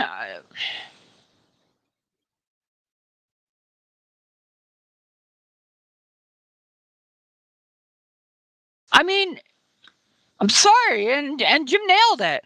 If the president thinks it's useful to release classified information, it's his legal powers. I mean, this is Republican doctrine, not my doctrine. Remember George W. Bush, the great decider in chief? Do I have to go back to those days, Ted Cruz? For Pete's sake. Meanwhile, we have Sean Hannity.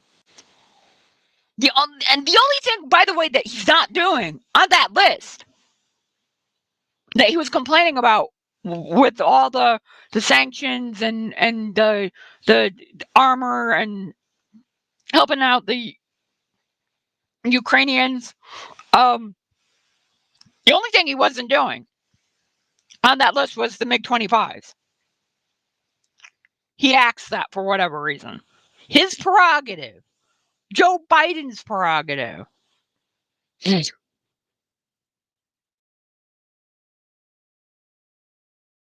Biden can do that. Joe Biden has the power of the presidency behind him. Ted Cruz does not.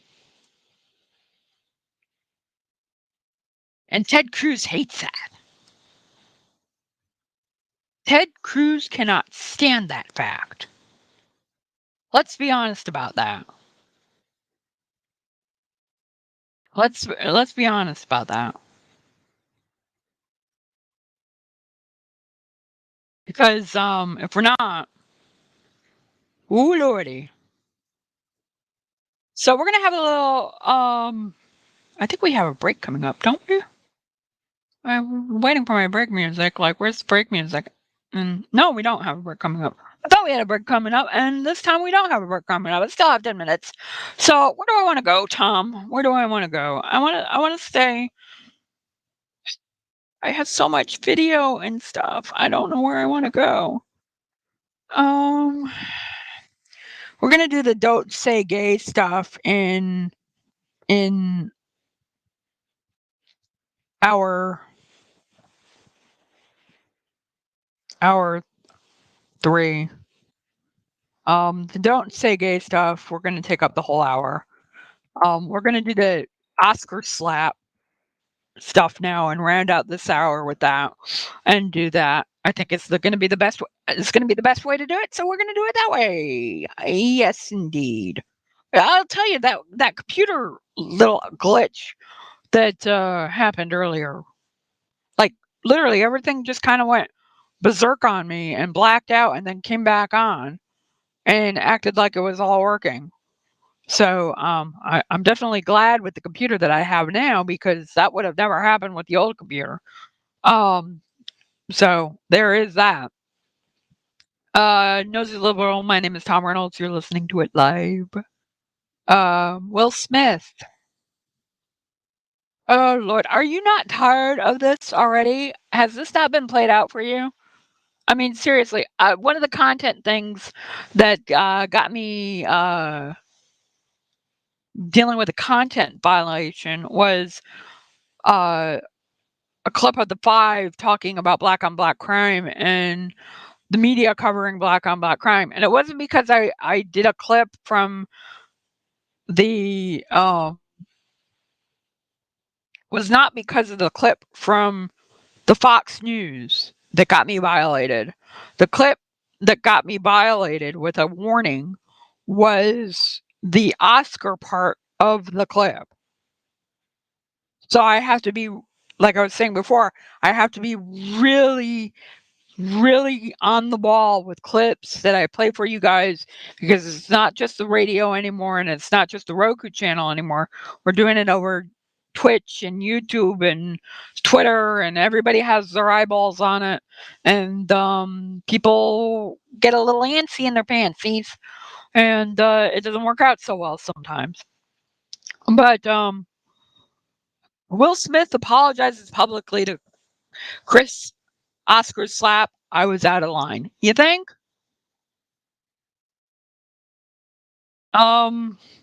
Violence in all forms is poisonous and destructive. My behavior at last night's Academy Awards was unacceptable and inexcusable. Jokes at my expense are part of the job, but a joke about Jaden's medical condition was too much for me to bear, and I reacted emotionally, he wrote in an Instagram statement. I would like to publicly apologize to you, Chris. I was out of line and I was wrong. I am embarrassed, and my actions are not indicative of the man I want to be. There is no place for violence in a world of love and kindness. So, basically, he deeply regrets that his behavior has stained what has been an otherwise gorgeous journey for all of us.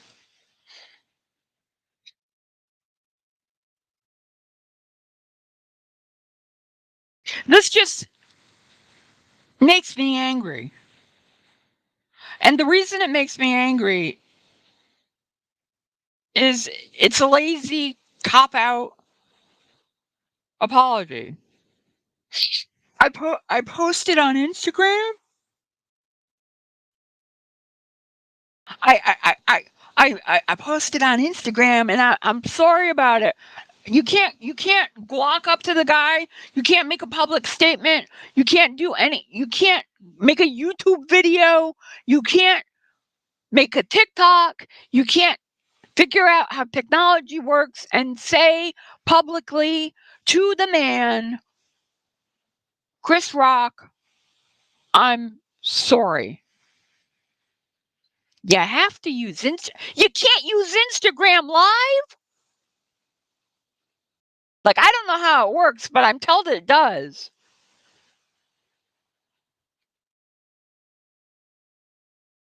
Jim thinks it was staged. A lot of people thought it was staged at first, but it wasn't. It wasn't. I can guarantee you. That was real. That was real. That was a beef.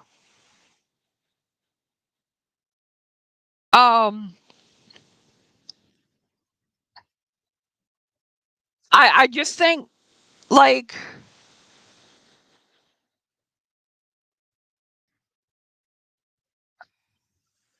I don't know about that with the no charges point, Jim.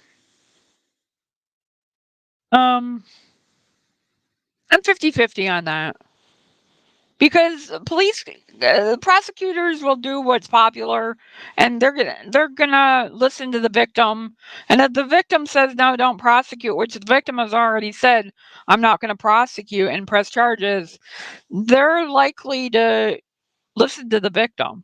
Not all cases, but I don't see it as something that he's gonna get prosecuted for. And I don't think it was an act. I think it was completely irresponsible behavior on Will Smith's part.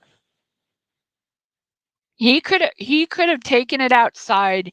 He could have manned up with Chris Rock after. There are a lot of things that he could have done to not ruin a good night and act a fool. What he did was he acted a fool. By the way, Chris Rock's ticket sales are up because of it. Not for nothing. So take that for what you will. I for one am tired of all the memes on TikTok. When I scroll through my memes, I've had enough of them. I've seen one too many. I just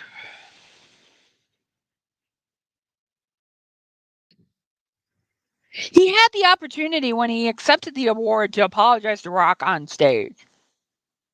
Chris Rock on stage. He could have said, Chris Rock, I'm sorry.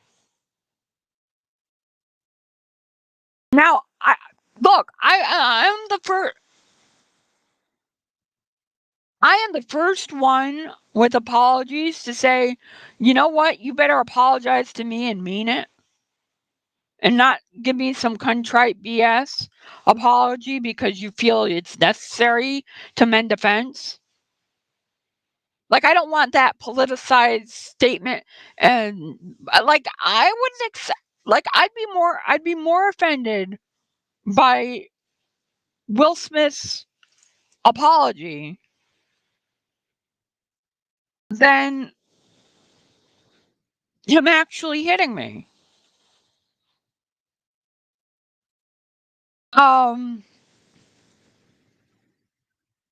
The apology was trash. And if we're going to talk about anything being make believe, I think the apology is fake. I think there's real animosity. I think there's real issues there. I don't know what they are, but they're there and they're big. And I thought it was going to be Kanye who made news like this. So yeah, no security escorted him out. No, nobody did nothing. Because frankly, I think too many people thought it was a bit.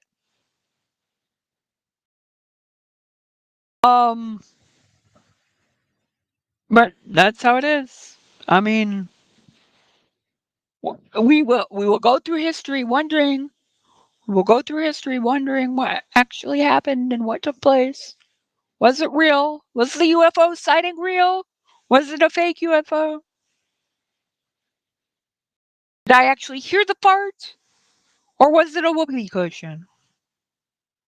We will have to wonder for eternity.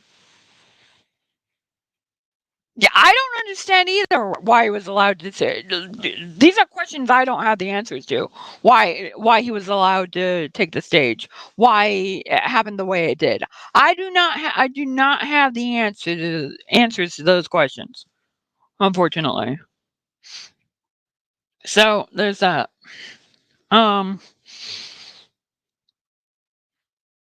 So,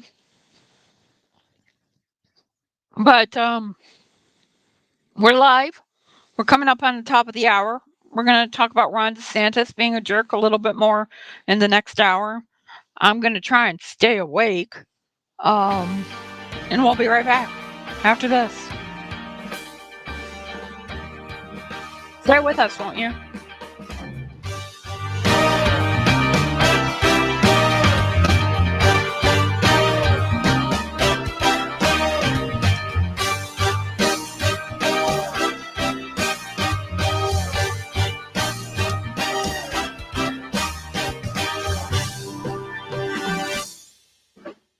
War of the Worlds, DJ style. You're on the Sound Beat. We interrupt this record to bring you a special bulletin.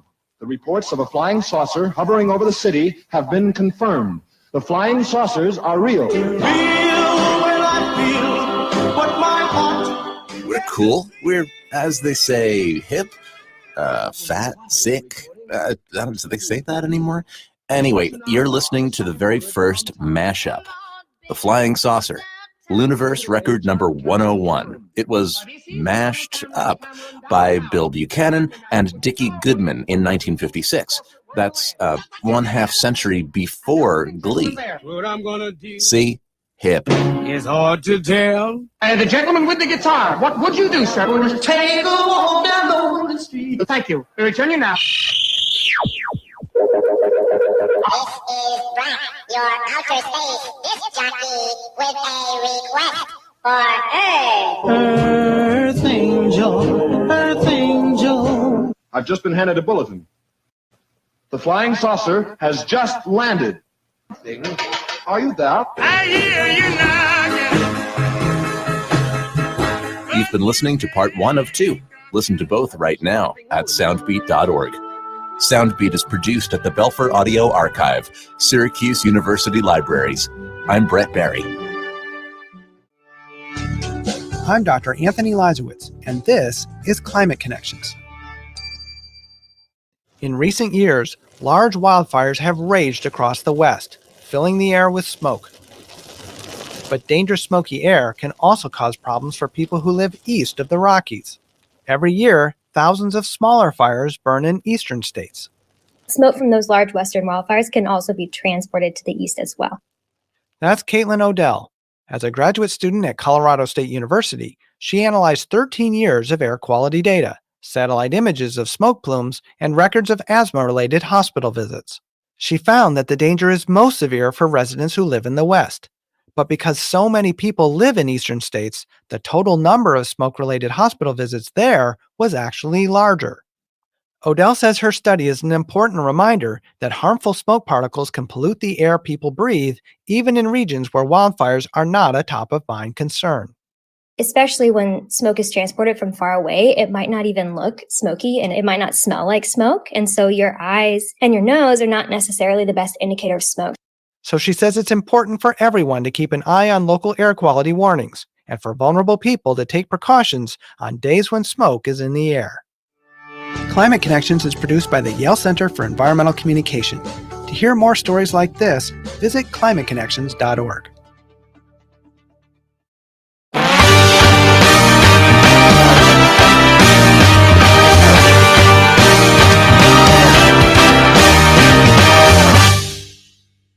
Hey, hey, ho, ho, welcome to the show, everybody. My name is Tom Reynolds. We are at the final hour of the program, and 3 hours with me. You did good. If you stayed the whole 3 hours, you did really good. Congratulations. If you're just tuning in, awesome. Welcome. Hashtag FYI Live to tweet me. And if you missed the show, you can also check it out on the YouTube by going to FYI Nation and subscribing. So don't say gay. It's illegal. Yes, it is. The don't say gay is legal, and Ron DeSantis is, well, we got a lot to say about him today. We're gonna talk some about him. We reserved him a special for the last hour. I know we talked a little bit about Ron DeSantis. We did. We talked a little bit about Ron DeSantis, but we're going to really dumpster dive into the deep depths. So if you don't like this sort of thing, if you don't like knowing about pronouns, if pronouns trigger you, go away. I'm just letting you know now. If me telling you what my pronouns are, or you knowing what my pronouns are, or any discussion about pronouns, or learning about how to use pronouns, or anything in relation to pronouns triggers you, there's the door. I suggest you use it. It's going to be one of those. Yes, indeed. I am not happy. I am pissed off. And I saved it for the last hour. And I had the videotape too. So we don't just have ourselves a little bit of Ron DeSantis with the commentary. We have ourselves some Ron DeSantis with the videotape too. So it's going to be one of those. Ron DeSantis. What can I say about Ron DeSantis? Yes, fourth circle of hell. Jim, I couldn't agree more. But what can I say about Ron DeSantis? If I was giving his eulogy, what kind of person would I say Ron DeSantis is? This is from Huffington Post. Governor Ron DeSantis signs Florida's Don't Say Gay bill into law because he's protecting the parents. Never mind the drills they have for active shooters. Never mind that. We have a legislation now which allows parents to sue school districts in order to enforce it. Mandates that any classroom lessons by school personnel or third parties on sexual orientation or gender identity may not occur in kindergarten through grade 3 or in a manner that is not age appropriate or developmentally appropriate for students to accordance with their state standards. The legislation allows parents to sue.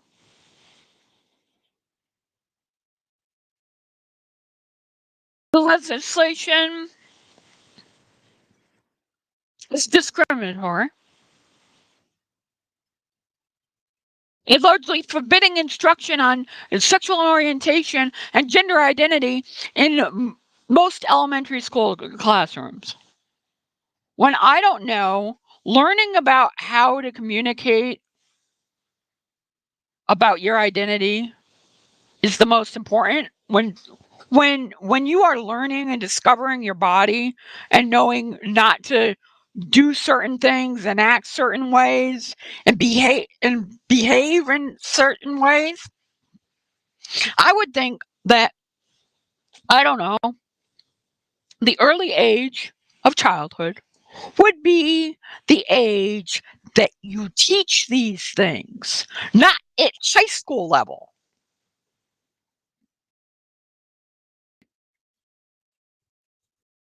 Basically, calling the LGBT community pedophiles. The bill is actually called Parental Rights in Education Bill. Notice how they fancy Frank Luntz it up. The parental rights education bill. And Jim, you got me. I don't understand how they explain stranger danger to little kids now. Why would he want me in that big white van? He has chocolate. That's all you need to know, kid. I guess that's the extent of it now. In Florida at least. The bill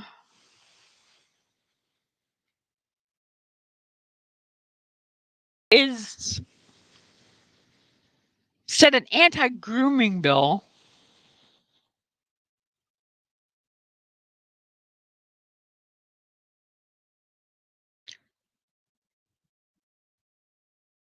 And I'm looking at the statement and I can't I know I shouldn't be silent when I'm doing a talk show, right?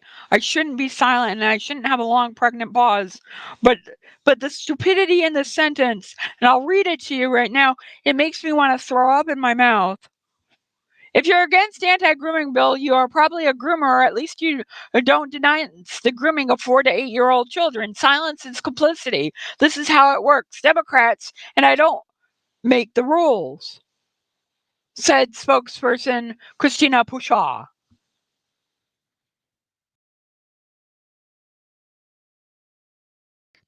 Pedophiles groom kids by talking to them about sex.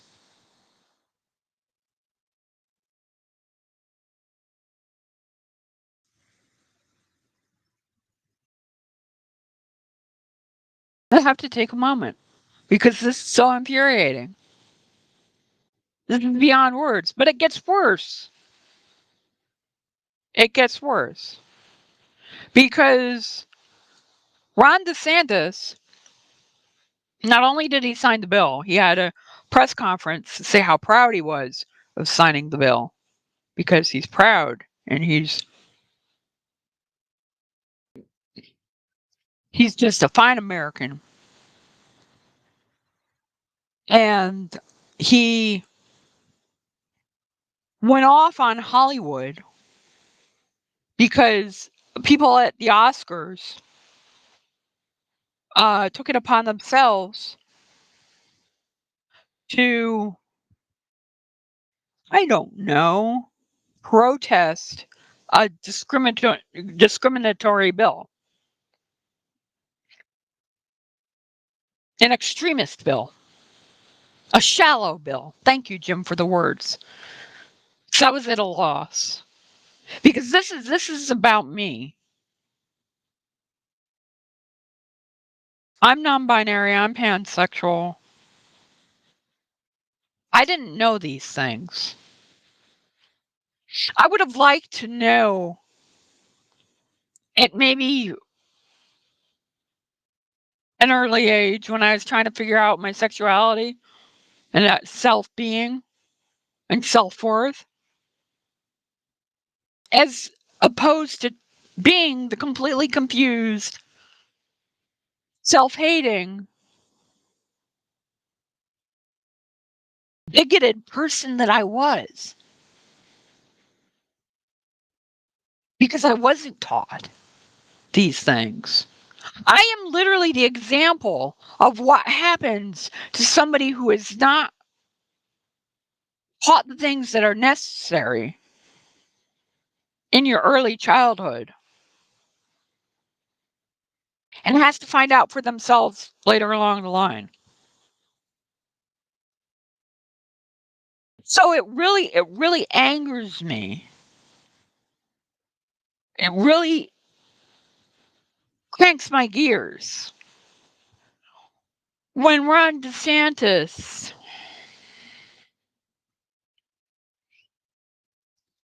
says shit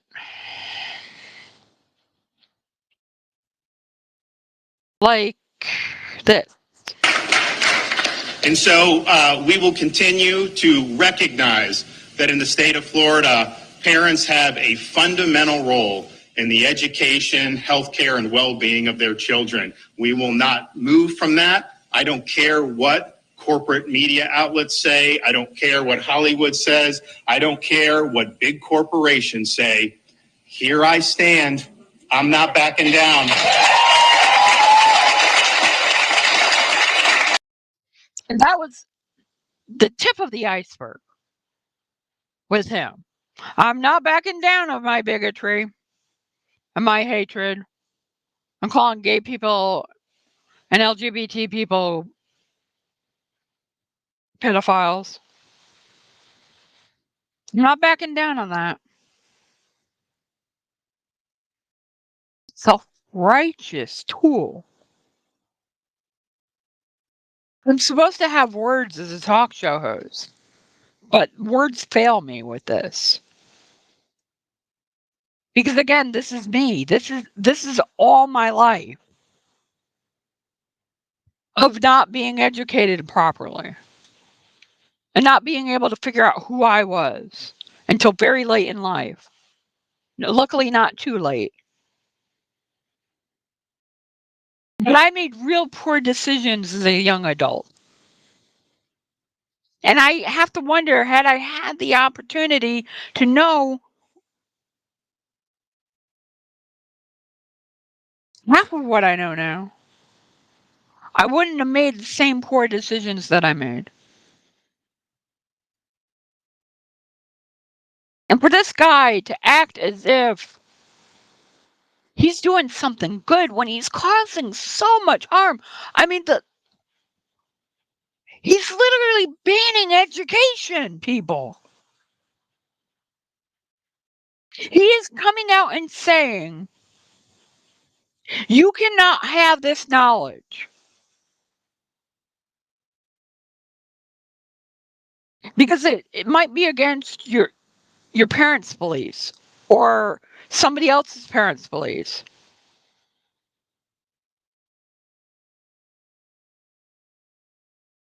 You cannot have knowledge that uplifts you, as Jim says in the chat.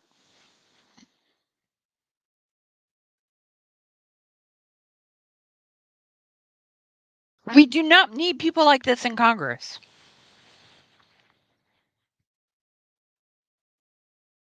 They are people who disdain other people's humanity.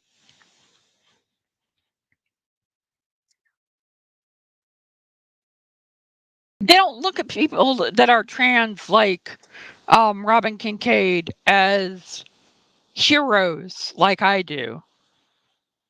Coming out late in life and transitioning late in life and realizing this is who I am late in life and doing all the things that they should have been able to do years ago, but because they're lucky enough to be in the society that we're in now, they're able to have happen.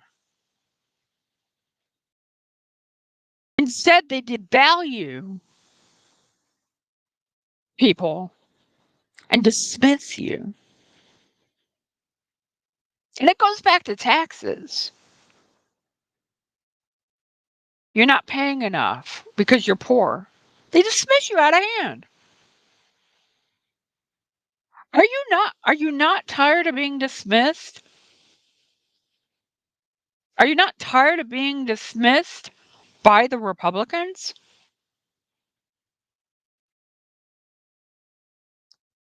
I don't blame the church. I blame outright fear. The church is a little bit of a cop out. Because there are some good affirming churches out there. And then there are some really horrific bags of crap. And I kind of wonder what this will do to these kids who want to ask questions but live in a religious household and feel they can't because they're not quite yet homeschooled because maybe their parents can't afford to. So they're relying on the state to take care of their kids. And now you have Ron DeSantis and his regime basically saying, no, you can't have that. You can't have that information. We'll be right back. This is FYNation.com. I got more. I'm not done. But I need a little breather. I need to take a breath. We'll be right back.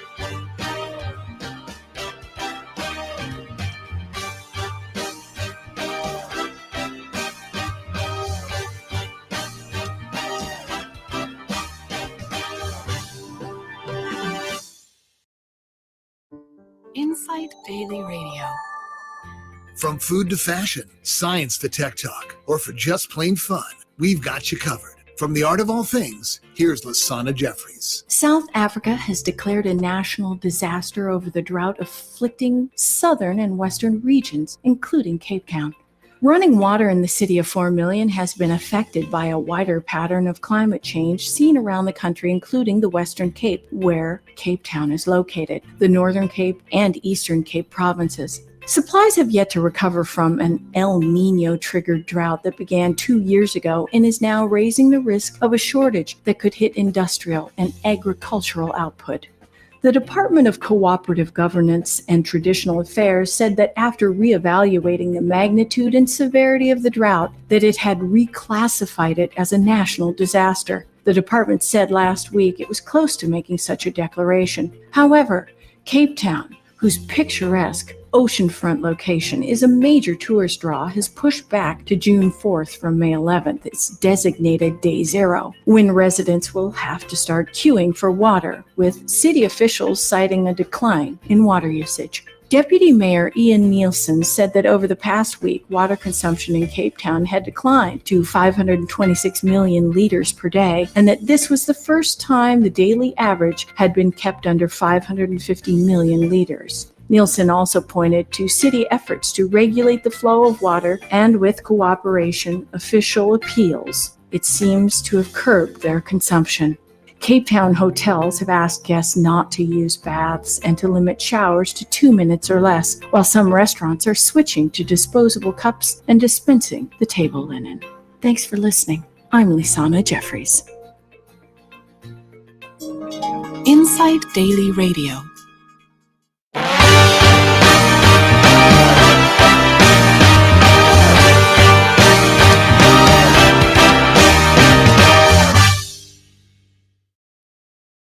Hello, welcome back to the program. My name is Tom Reynolds. Helps if I unmute myself. I don't know why I forgot to do that. It's like you're muted for a reason, so you don't burp over the video and the audio. You're muted. Frustrating. That being said, I'm not frustrated with the people who are here today. I got to thank you guys for sticking around with the show and on the FYNation.com stream. You guys are really great to hang out with me and with this network. We're trying hard for you, and your loyalty means a lot. It really does. It keeps me doing it. It keeps me in the fight. So thank you for that. I don't know who you are. I don't know anything about you. You probably know too much about me. But it keeps me wanting to do this. So there's that. Thank you for that. So this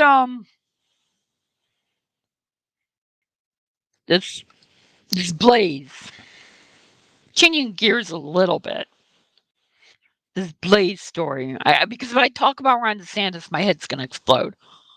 So this Blaze story that I want to talk to you about, they're all up in arms because Twitter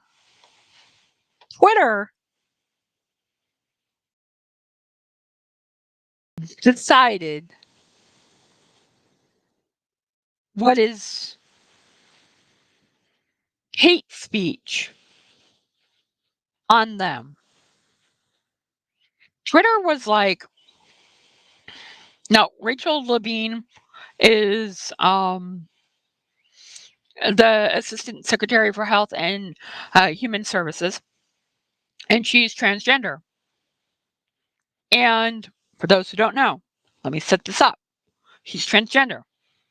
And the right like to misgender her on purpose. Right, like they don't like to like talk about they want to protect children. They don't want to talk about it in the schools, but damn sure they're going to misgender you in public and insult you in public. Twitter locks the account of Federalist editor after he states the obvious about Rachel Levine and warns big tech will eventually silence everyone who dissents from their woke ideology.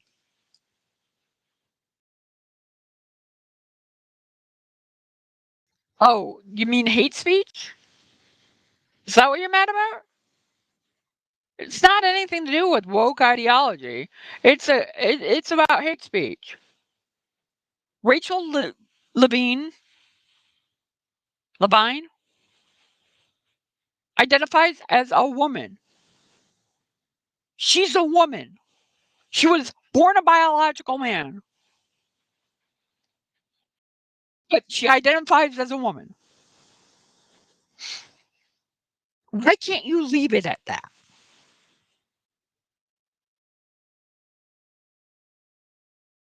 Why do you have to say Levine, a biological man who identifies as a woman?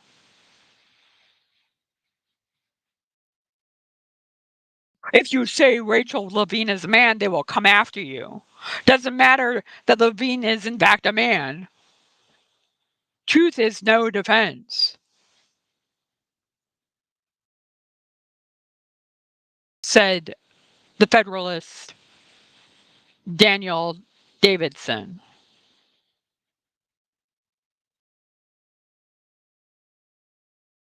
It is shocking, Jim, how much hate these people are holding in and spewing out. I mean, it's like they what this is a Davidson or Daniel Davidson problem. This is Daniel Davidson's problem that he cannot recognize Secretary Levine for who she is. This is not Levine's problem. Well, Levine's original problem was she was born a biological man. She fixed it. She now identifies as a woman. See, if you wanted to be a normal human being and not dismiss and just shatter their humanity, you would drop it. It wouldn't be a big deal. But instead, you have to make it a big deal and act as if you're a victim to big tech.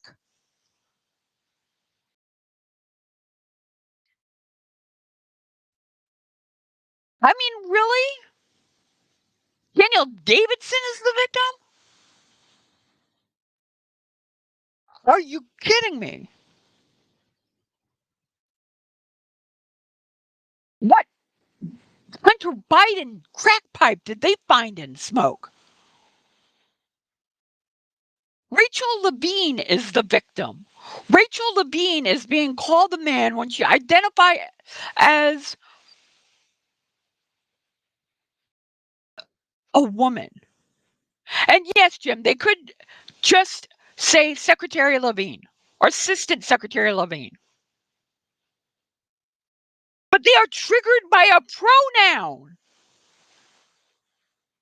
They are literally triggered by a pronoun.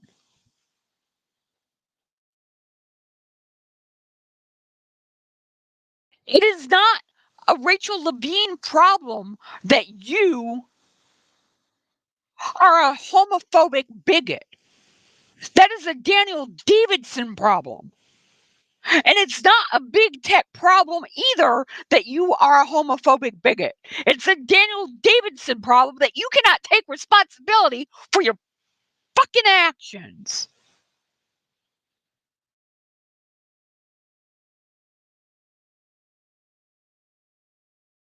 I dare say, sorry about that. Didn't check the break time. I dare say that every time you misgender a trans person, if it's intentional, if you intentionally misgender a transgender person, you are raping them. Not physically, mentally. You are mentally raping someone. If you intentionally misgender them because you are not grown up enough to act like an adult. You are a rapist. Or at least know better than. I am so sick and tired of it on the right. I'm so sick and tired of the victimization of their little clan clavin, nonsensical. I don't want to insult covens. That's the only other word that I can think of.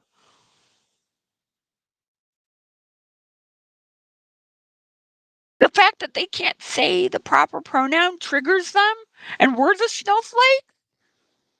Excuse me.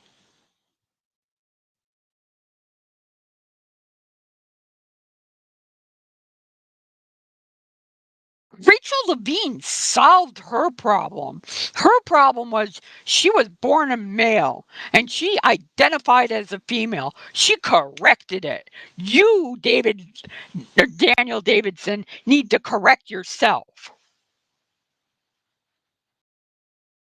You, Daniel Davidson, are the problem. Not Twitter, not big tech, not even Rachel Levine, not society. You are the problem.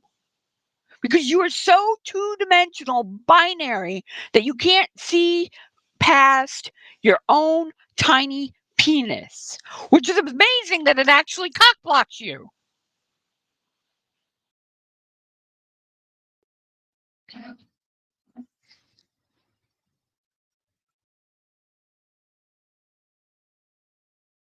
It's amazing. Because I swear to God, Daniel Davidson's penis is not that big.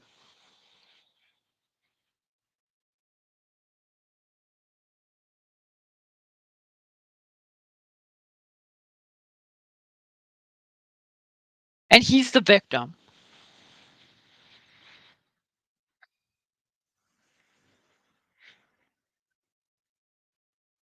He will not bend the knee to censors. He's right. Rachel Levine is a man. Cry of the Warrior Princess. Molly Hemingway over at the Federalist. And what pisses me off even more is that Molly is my grandmother's name. And this, I'm not going to do it. I'm not gonna stoop to their level. I'm gonna control my. I'm not gonna pull a Will Smith. We're gonna control my anger.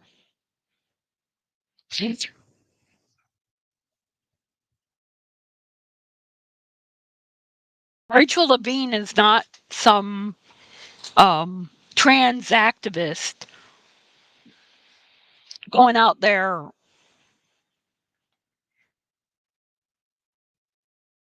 and even if she was, so what? Again, it's a you problem. It is a you problem.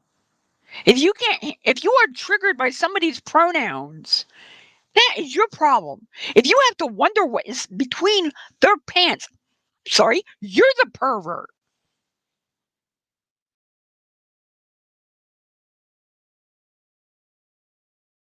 Not them. If you spend waking hours of your nights fever dreaming about girls going into or men going into girls' bathrooms dressed as fake women, I'm not sure that the women who identify as women is the problem here. I'm pretty sure it's you. Because you're able to come up with this sick, twisted fantasy in the first place.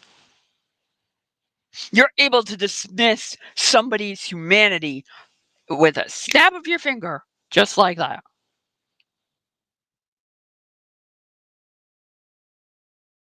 It is outrageous. It's amazing that these people might be elected officials. It's amazing that these people are running around the corridors of power talking to elected officials. But yet here we are. Speaking of elected officials, let's go back to Ron DeSantis. I'm already pissed off, so why not add to it? Some morning show, huh? No fun and frivolity here. Hashtag FYI Live if you want to send me a tweet. It is Tuesday. Lots to talk about today. And we're coming down the home stretch. And I am literally wishing I actually fell asleep last night, which I didn't. I think I catnapped for about 15 minutes. And my body is telling me, fall apart now. And I can't because I owe you guys a 3-hour show after yesterday. So there's that. I like doing the show too much. It keeps me going doing this show. I want us to be a little bit more popular, I hope. I hope we can get the word out about this show. I know it's a morning show, people are working. But I have hope. I have hope. And I think we'll do well. Ron DeSantis. So Hollywood, because I played the wrong clip, I played the earlier clip about his I won't back down to the media. In the same vein, Ron DeSantis is like, oh, Hollywood's taking me on? Who are they? What are they about? In his bravado and machoism. And he had to bring up Mr. Milk Dud. And it's just so it's so infuriating. Here it is. That there's even people in Hollywood that are opposed, to providing protections for parents and enforcing parents' rights. The one thing I'll say about that is, if the people who held up degenerates like Harvey Weinstein up as exemplars and as heroes and as all that, if those are the types of people that are opposing us on parents' rights, I wear that like a badge of honor.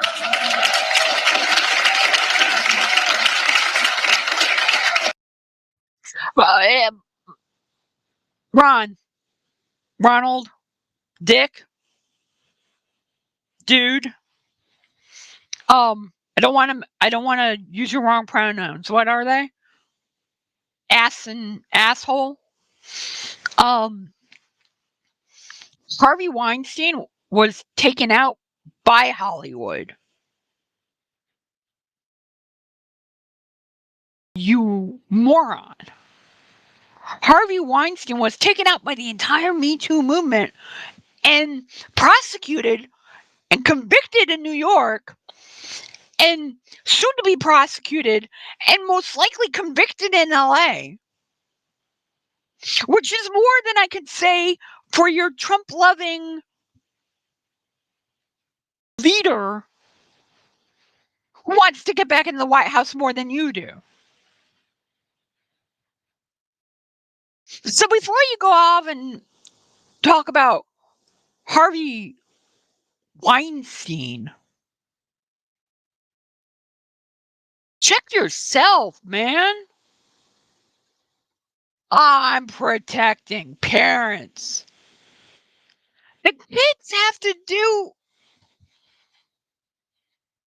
kids have to do freaking, what is it called? I'm at a loss for words. The gun active shooter drill. Thank you. They have to do active shooter drills. Little kindergarten kids have to learn about what an AR-15 might do to their insides, but they can't learn about pronouns because you'll be triggered.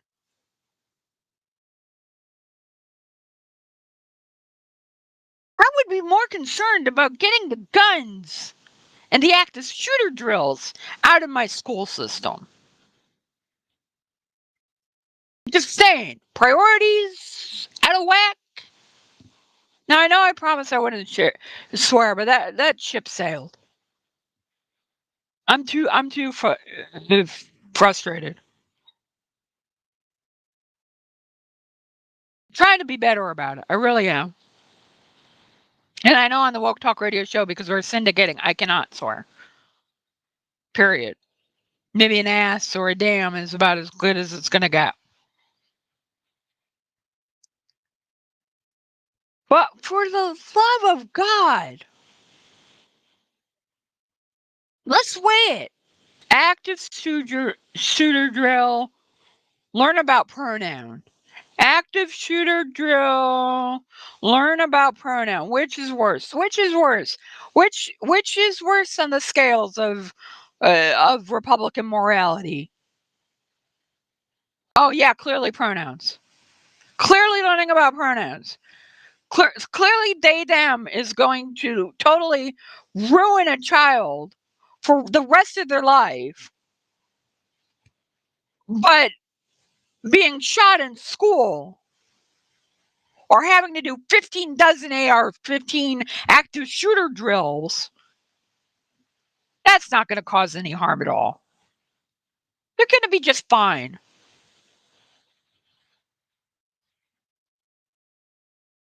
What country is this again? Help me out. I don't get it. Make it make sense. I just like, I'm flummoxed. Flummoxed.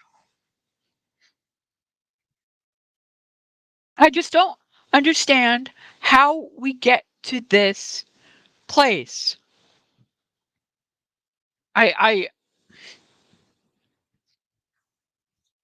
It fills me with dread that the Republican Party might take up some kind of power and leadership. It bothers me on multiple levels. Excuse me. And I don't know what to do about it to fix it. except to continually warn you that this is coming.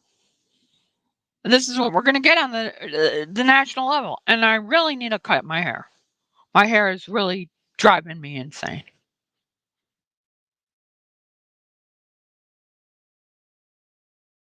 So, more triggering because of pronouns.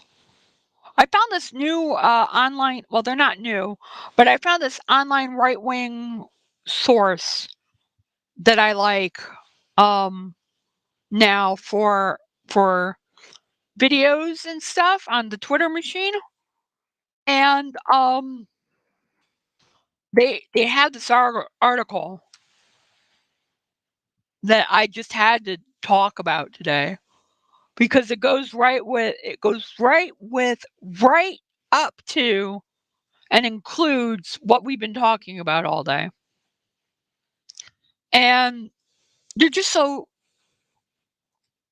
triggered by freaking pronouns. They are.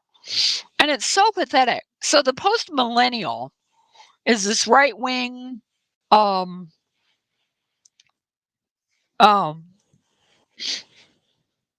counterculture news outlet. And I use news loosely, like Sarah Palin. Yes, that's a bad joke. But I'm telling it anyway. Come punch me, Sarah. Oh, she might actually shoot me for the joke. That joke might get me shot. That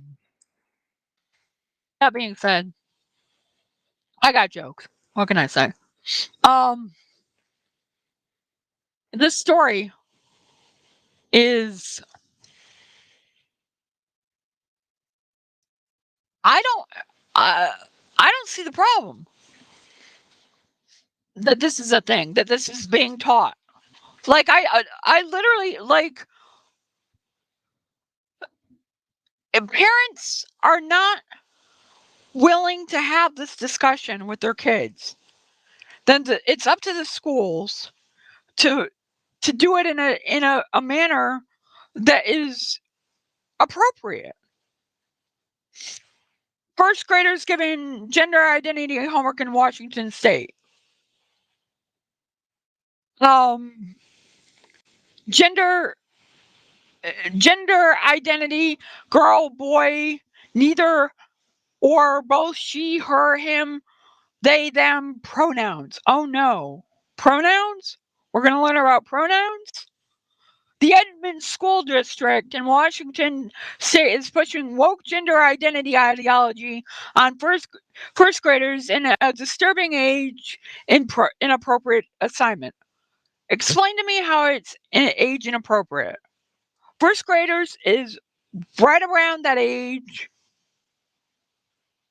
when kids should be knowing about this if they're not being taught by their parents.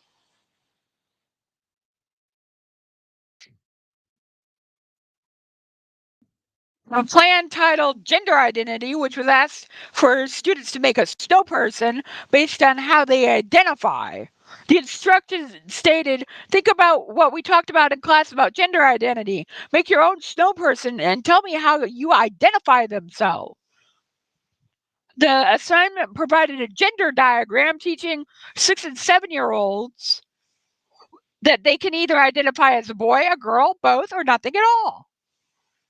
Oh no, triggering. The students that don't identify as a girl or a boy are told to use they, them pronouns.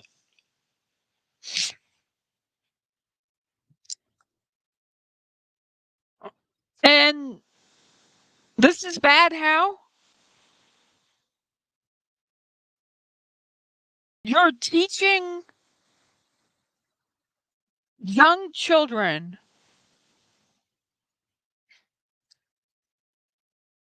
sex education and gender identity involving sex education. How is this bad? Only in the feeble-minded is this a bad thing. My son's first grade assignment from yesterday, Edmond School District. I'm so sick of this, wrote a school district parent. And the students were, oh no, given a book to read. Speaking of burn the books, Jim, Jamie and Bubby, a book about people's pronouns.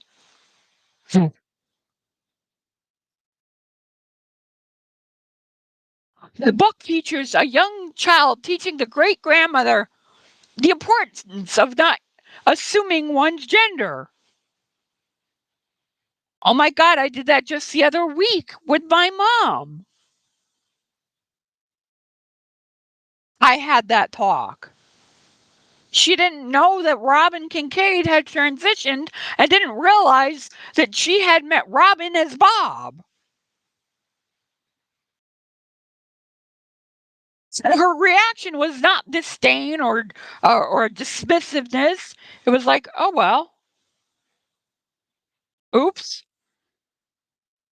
It was a human reaction. Shocking. I literally had that conversation with my mother about 2 weeks ago. No joke. Where I was like, Mom, Robin's Bob. You talked to Robin on the phone before. And she's like, oh, how she misidentified first, and I corrected her, and she's like, how are they? When she corrected herself.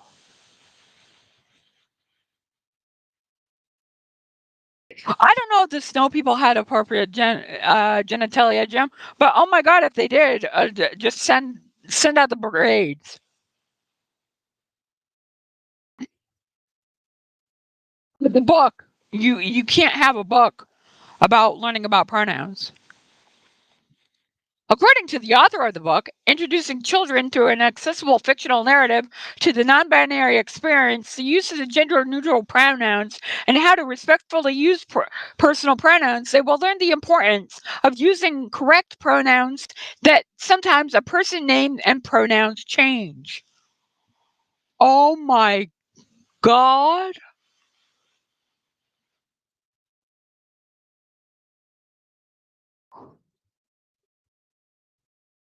Oh my God. And they weren't warned. So they're freaking out.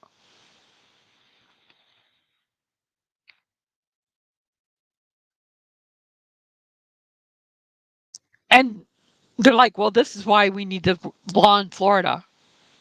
Oh my God.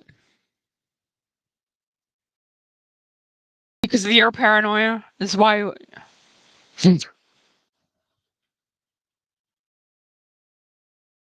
This is a letter that was written to the administrators. Excuse me.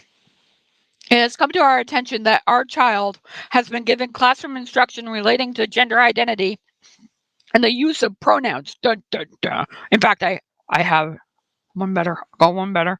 I'll go. The gender identity and the use of pronouns relating to the concept. Our child is 7 years old and in first grade.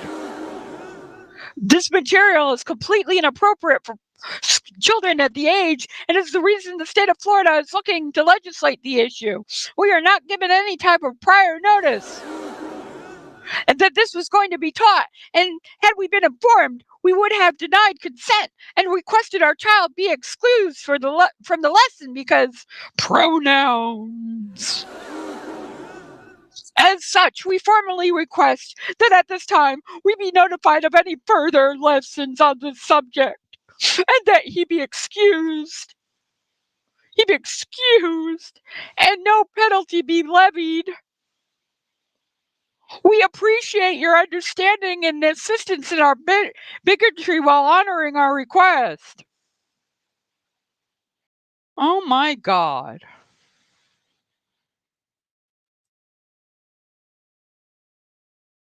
Oh my God. No, I see your point about the church. Yeah, the fundamentalist church. You got to be careful. There are good people in church who are trying to make changes. But I see your point. I will defend the good people who go to church and are not like this. And are trying to teach different things so you don't be like this. When asked about the Material Edmond School District, told the National Desk that it's required to teach state standards.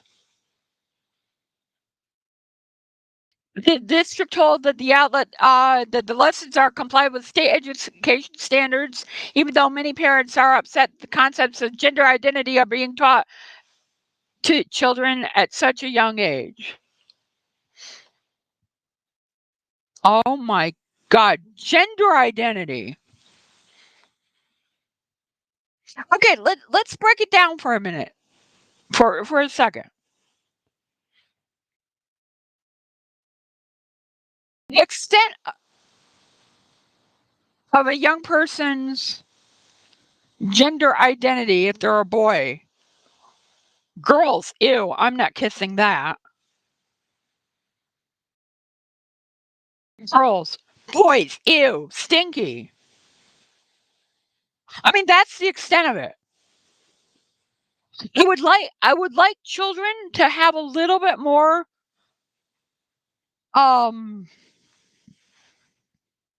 I don't know, sense to understand that not some boys identify as boys, some girls identify as girls. That's okay. That does not make the person a fucking pedophile. Matt Gaetz looking at you. It's just, oh my God, it's so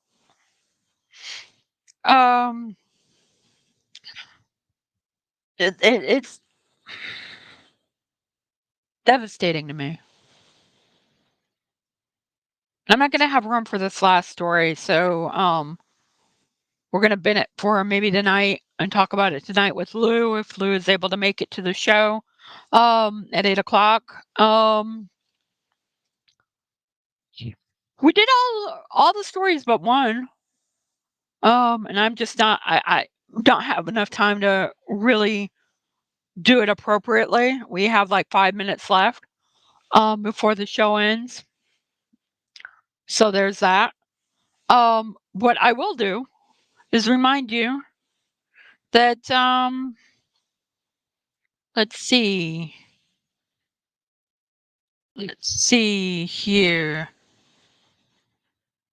Oh yeah, this one here. Let's do the regime change. Let's talk about this. This is fun, and we'll break it down after. So, it's not even a personal attack on Biden, and I certainly don't mean to be disrespectful to anyone in his present condition, but the United States, the future of the country hangs in the balance. And I don't understand how the Democratic Party can continue to support someone who's completely out of control. I think what we're seeing here, Tucker, is they're focusing on his comments about regime changes. It was not a gaffe at all. President Biden just said out loud what the aims and objectives of his administration's policies are, which is regime change in Russia to get Putin out of power. And, they're doing so through using the primary weapons of economic warfare.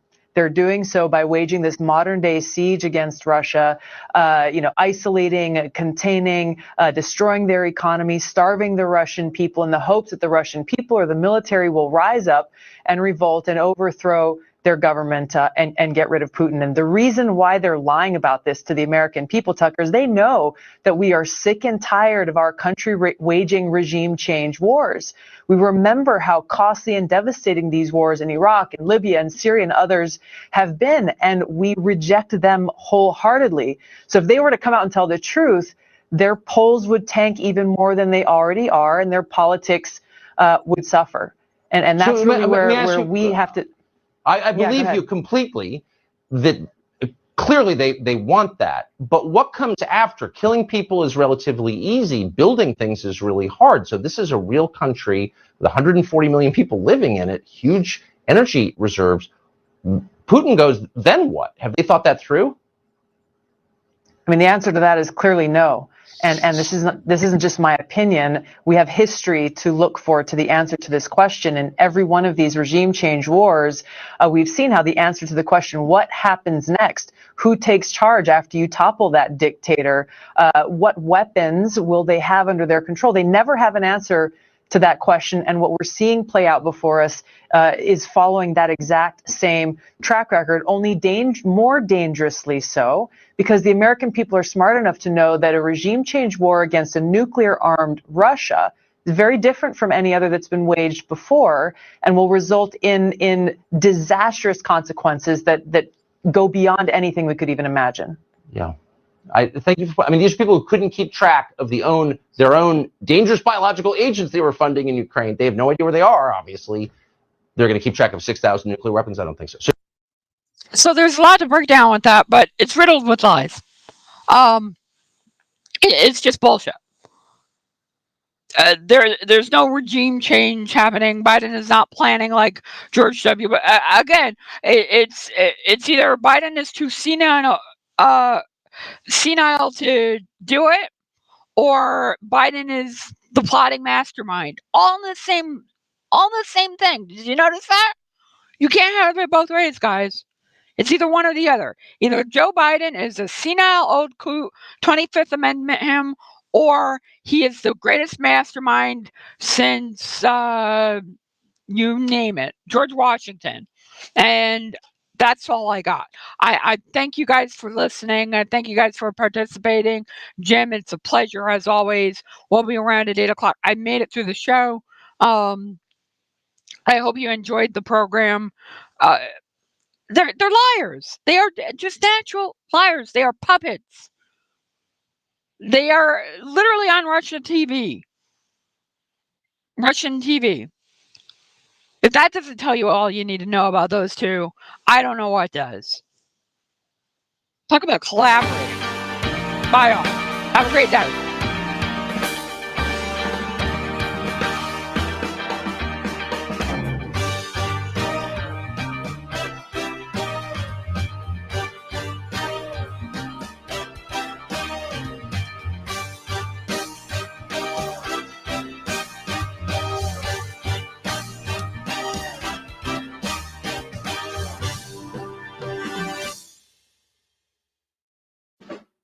War of the Worlds